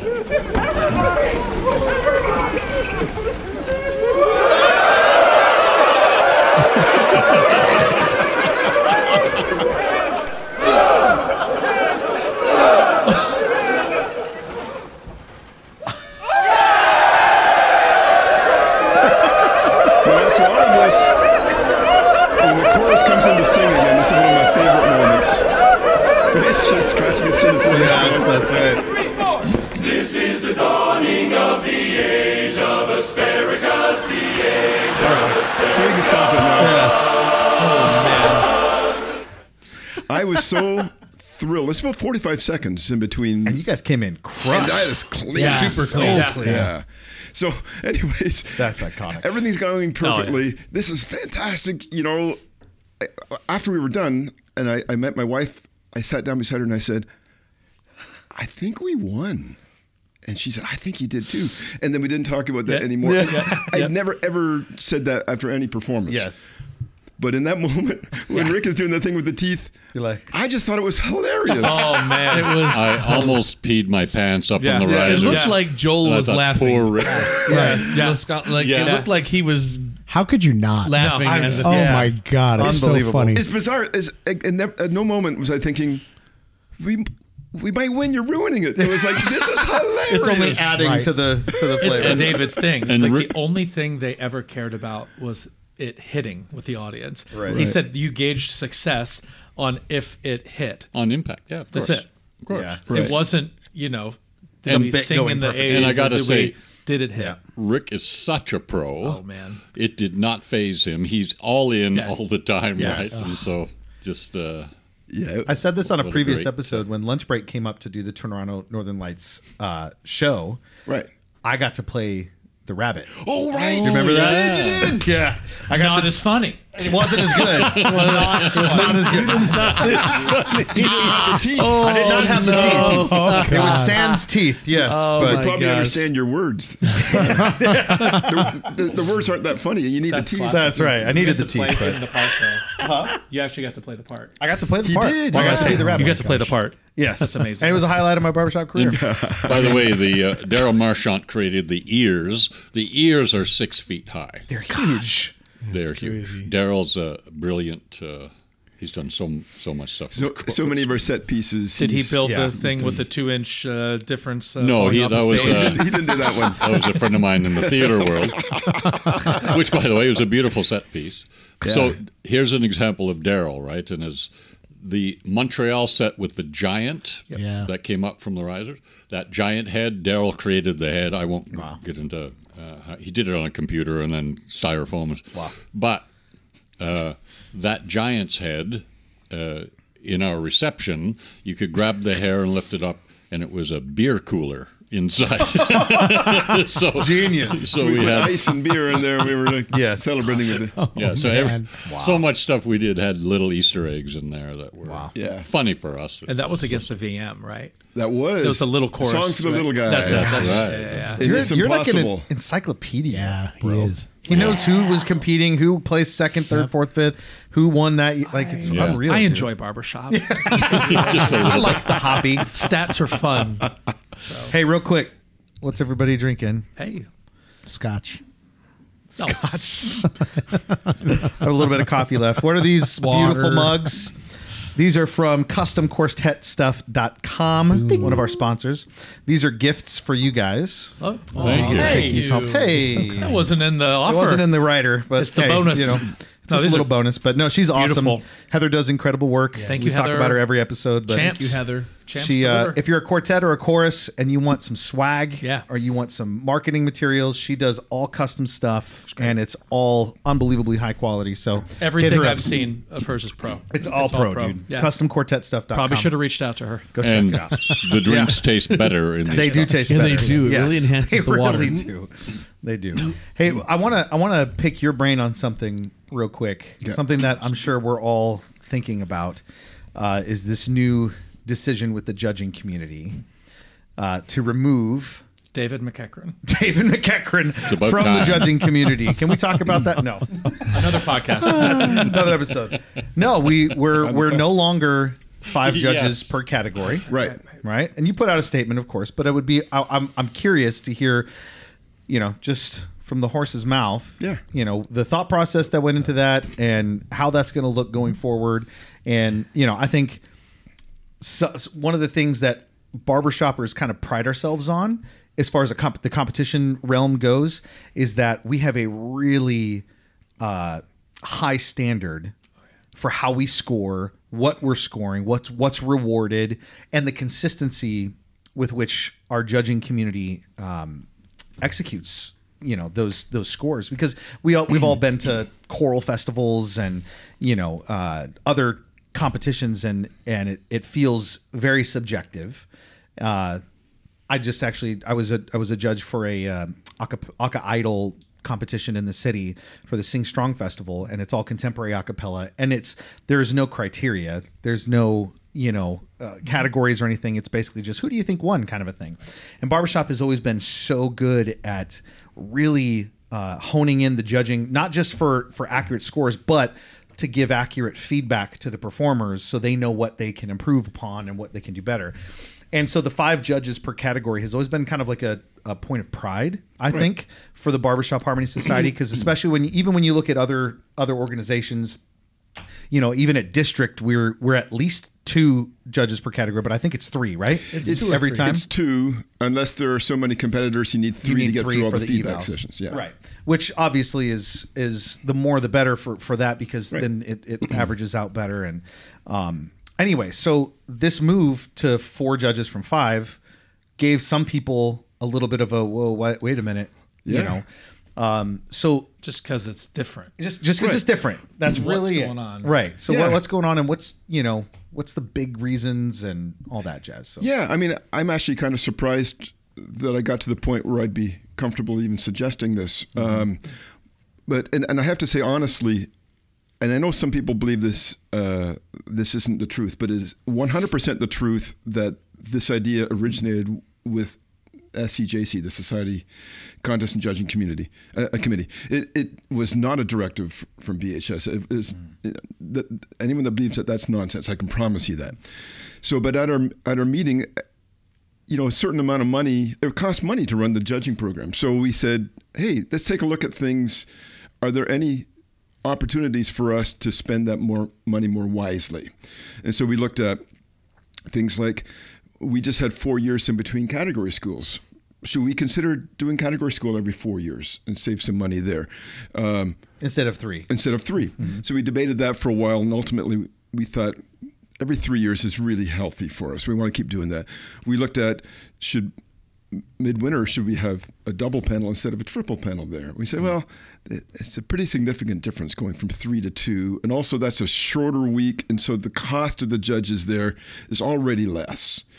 And we looked at, we've looked at how we're printing and distributing forms, because there was an enormous amount of money spent even in shipping costs there. So we got that kind of straightened out a little bit differently. And then we looked at this. And so before 1993, in the old system, we had 3 judges per category, and we had a lot more variability from year to year. You'd see a quartet be in the medals, then drop out of the medals, and then jump back up. And so I had Kevin Keller do a study on that. See, why is that? Are we judging to expectations of a group now and not really judging what we're hearing? And so a group gets in the medals, do we just always give them medalist scores? And he did a bunch of studies on this, and he said it really comes down to the fact we had a smaller panel there, but we had less consistency between the judges. That's the biggest thing. Right. And so when we started this in 1993, we needed 5 per category because we did not have the consistency of scoring that we do now. Over the years, we've become better and better. For the last 7 years, I think, every judge scores a playlist before they go and judge a contest. And that constant reinforcement of comparing your scores to your peers has just seen even better a consistency between judges. So we've reached a point where we look at that and we say, of course, having 5 judges is going to be marginally more accurate than 4 judges. But it's that little bit of extra accuracy that comes into play every once in a while worth the cost of, 3 more judges. We actually cut out 1 administrative judge as well, so it's 4 more judges. And we figured that it works out to... Well, the administrative judges, they don't really do. I mean, right? Him and that guy. Is that Scoot my chair over here. Wow. Wow. They do a lot. They do a lot. Can I jump in and say, when we were at category school this year, and they came around to talk a little bit more about their roles, responsibilities, and expectations. Not to hose you, but none of us could. I mean, that is a whole nother They are level of just understanding what they do. Workhorses. And of like, every category gets a little teasing from every category. That's just the way it is. Of course. Yes. You know, but that is a group that is just like, you want to tease them a little bit, but not enough. But not enough where they're like, oh, really? You do it. And you're like, uh-oh. They are essential. They're smart. And of course, in that moment, accuracy... Their job of totaling it all up, entering the scores right, we're going to announce the world champions. This has got to be right. And there's a lot of pressure to do it and do it quickly. So, but we realized we had 3 of them there, and the SCJC chair now sits on the panel and does some of the work that would have been done by them. So we said, we could get away with 1 plus 2 of them. So that's about $2,500 for the week of international of expense for each judge. So that's like $10,000. So that's not insignificant. And so we want to be good stewards of the money that is invested into the judging program. So we thought we've reached a point where this makes sense. Gotcha. Going from 4 to 3, I think, would be too far. That'd be rough. Yeah. But 4, an international I feel good about it. Contest. And also, so we would have... we pick the best of the best to judge the international, right? So it's not like everyone gets a turn. It's our best available judges. And so where we had 5, now we have our first 4 choices out of the 5. Yeah. So we even have greater accuracy of the few that we have left. So we feel really good about it. We think we're under no pressure to do it, but we think the timing was right. And so we feel good. Yeah, that's great. I know people want to hear that and kind of hear some, in-depth reasoning and stuff. I know for me, immediately when I heard it, my knee-jerk reaction was like, "What?" Right. You know what I mean? Like, change? What? Yeah. But also because I just remember back to one of Lunch Break's contests. I won't name the judges or anything, of course, but there was one of our scores. What are their initials? What does it rhyme with? Code to Rudy? Yeah. No. And it doesn't matter. I mean, and I'm not saying anybody's right or wrong or whatever. I'm just saying the discrepancy, and I won't say the exact numbers right, I'm sure, but it was like 4 of the judges were 91, 93, 93, 95 type of a thing. And then 1 judge was like a 79. So we're not talking the singing category, right? That's not.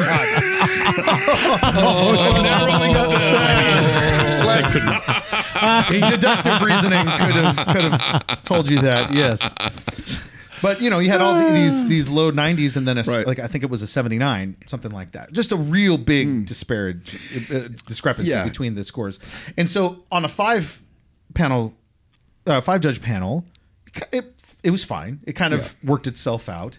But on a 4-judge panel, I wonder that could have a way more of an impact. Yeah, it's a bigger impact. I mean, the other thing I didn't mention, and that judge would have had an opportunity to change their score because we have a variance process now, right? Which they didn't, but that's okay. And they chose not to. Yep. Was that available? Was that available in 2011? Yeah. That variance process? I don't think it was 2011. I don't remember what year it was. I don't remember what year it was. Oh, it may not have been because that's something that Kevin Keller brought in when he was chair. Not the way that it is now. Right. So we have that in place now as well. To where you can make an adjustment if you're like, oh man, I might have been off. The judge would see that and go, oh my God, like if that happens to me, I assume I'm pretty confident in my own abilities, but I think the other 4 people combined are smarter than me alone. Sure. So I look at that and I go, obviously I missed something. Let's talk about this. I'll probably adjust it. And so we see that we very rarely see something like that now. Yeah. Thanks, Sean. You're right. That predated that. And I've never had a discrepancy like for me ever. And I've heard about them. I've heard that they happen. I've heard about them. You've heard the lore. So I feel you. Yes. Sean, you are discrepancy. So I've been called worse. So KJ, honestly, I think if I had been told we had to do this, I would have pushed back against it. Yeah. Honestly, I got, and I had wondered if I was ever going to be told that, and I was ready to push back. But then we started talking about it, and I came around and I thought, this just makes sense right now. Yeah, sure. So what you're saying is if we started a GoFundMe and raised $10,000, we could fund that 5th judge in every category and keep the scoring as is? Is that all it would take? Sure. Go ahead. I don't think there's a better use of money. I don't think so either. We could also raise $10,000 and share everything that was cut from this podcast. Probably. Which, I don't know. I mean, do you want a 5th judge on the international panel, or do you want everything that was cut from this podcast? Especially the first pass of What a Wonderful World. Oh, man. You don't want to hear that. That will be available exclusively to our Patreon supporters. Top tier Patreon Joe supporters. Cerruti's best performance. It's going to be magic. Everybody, make sure you sign up because when it'll make you long for the days of 4B Wee. Can I buy park tracks? I want to get the Baritone Park. They're about as accurate as the party's over or whatever. Probably less accurate, actually. Rearranging on the fly. Oh my God. But not improving. No. Well, I want to say too. We took a little break after the booth session, and you guys ate all the donuts. David, we did. This is a very lopsided table here. I mean, we over here. We don't eat donuts on this side. We hate donuts. The two of us have actually never had a donut. So I don't even know what they are. What is happening? Yeah, actually, they are really during the break, these two guys were pulling the donuts. I was gonna say, absolutely not. We're like, not a chance. You know what would be really funny is if we move all of the donuts over to the other. No, I would never do that. Never. That plate was empty. Actually, no, I just picked up that side and switched them. No, we picked each donut up with our hands, one by one. I licked a little bit of cinnamon and sugar off of a few. I of would them. expect nothing less. Yes. Oh my gosh! No. Okay, so something David said and mentioned, and I think it's a good thing to kind of wrap up on, and just it's been a unique thing to this particular group, because this group I was very excited about, because we get a really good inside look and in-depth look into the perspective of directors of high-level choruses and people who are in leadership positions of those kinds of chapters. And it's been so insightful just to hear where your brains are and how decisions are made and how chapters are born and just that whole process. But something David said that I think was really, it's powerful and it's true, is that all of us started singing barbershop, not in a powerhouse chorus, not in one of these big championship, go-getter courses, but in a small, local, small town, chapter that inspired us to want to be a part of this hobby and this art form.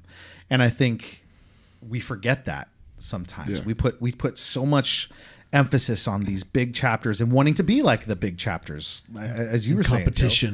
Competition and scores and going to, this and that and the other. And I think it would be so awesome if we didn't forget that the true lifeblood and the true heartbeat of barbershop as an art form in all the organizations is that local chapter, that community that is built in those small chapters that just pour into the people that come through the doors. It's more important than competition. I'm so glad, KJ, that you brought it around to that, because I was thinking I wanted the chance to kind of reinforce that same thing. You know, the danger in this, we're talking about our choruses who have had competition success, and it makes it sound like that's the only measure of success. Correct, and it's right? not. And one of the things I'm really proud of with our judges is the care in which they show that they wish to meet every group where they are. And we've talked about this, you know, not every group that goes into contest even really wants to get better. They may go in there for a different kind of experience. And we shouldn't think less of them for that. We should do whatever they want from us during that feedback time and not feel offended that they don't want to, learn from us about getting better. Right. So whatever it is, to make their experience better, to make them enjoy being part of the whole convention experience, because that, as you say, all of these have great value. How exciting would our internationals be if we didn't have barbershop enthusiasts there to hear us perform? That's right. Here's I was judging Division 3 Evergreen, and this years ago, and quartets. One of the quartets came in for the eval, and they said, "Oh, we don't want an eval. Can we sing some tags?" and I thought, I love that. That is remarkable. Yeah. That was just the greatest thing ever. It was amazing. One of my favorite memories that I have. I forget where I was, or if it was a district or midwinter or something, but I was sitting with me and my friend Kyle Snook and his wife, who was not his wife at the time, but Quincy. And we were watching this chorus, and it was just a bunch of seniors, lots of old-time barbershoppers. And something had happened with a mix-up on the timing or whatever, but there were guys in the audience who were part of that chapter who didn't get the memo. Something happened, and they were supposed to be on stage singing with and the chorus came on, and they started singing their song, and you saw these guys get up from the audience. One guy went up the stairs and just walked onto the risers. This other guy climbed onto the stage. Oh my god! Like just put his leg up on it and like climbed up on the stage. I think I judged that. I remember. Do you remember that happen? Or it happened twice, because I might have happened. Something like that happened. But we were dying. I was laughing so freaking hard because it wasn't part of a bit or anything. They were just like, "Oh, that's my chorus. I got to get up there. Excuse me. Hold it. I gotta go." And they just climbed up on stage in front and moved to their spot in the riser, and then nothing happened in the course. And I loved that so much because it wasn't about like the appearance or whether that would dock them or anything. The chorus. That's my chapter. Right. I gotta get up there. I gotta get up there. That's my guys. It was one of the funniest things I've ever seen, but it was also something that's just stuck with me.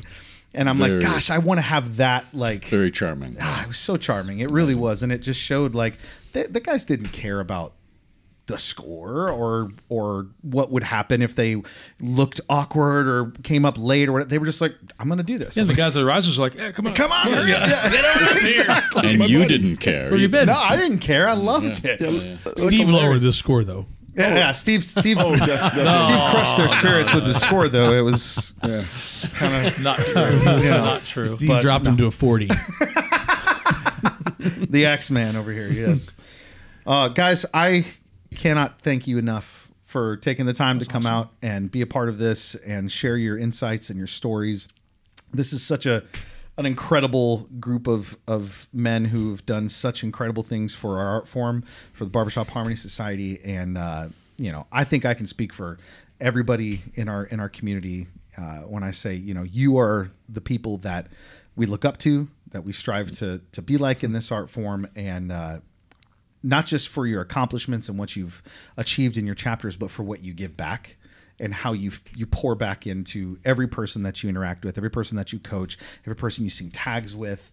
And you guys are the salt of the earth for the Barbershop Harmony Society. And I love you for it. And I'm grateful to call you friends. And we're just thankful we have people like you as a part of this art form. So. Just thanks for making this possible. Yeah. It was a little bit ago we were talking about, I forgot we were doing a podcast for a couple of minutes there. We were in one of those stories, and it was just like, what is this? Oh, crap.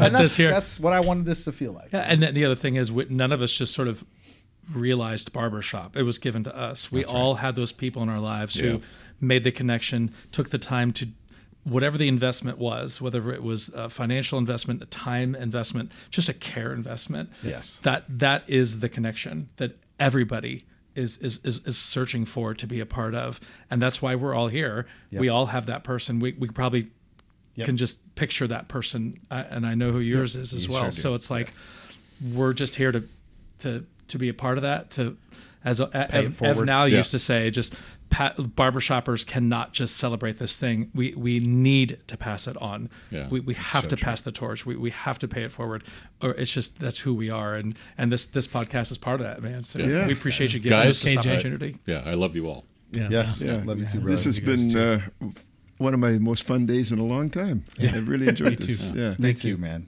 And now we're about to go eat some bomb tacos. So And more donuts. and more donuts. No more for us. You guys should need to probably hold take off a on break. those donuts.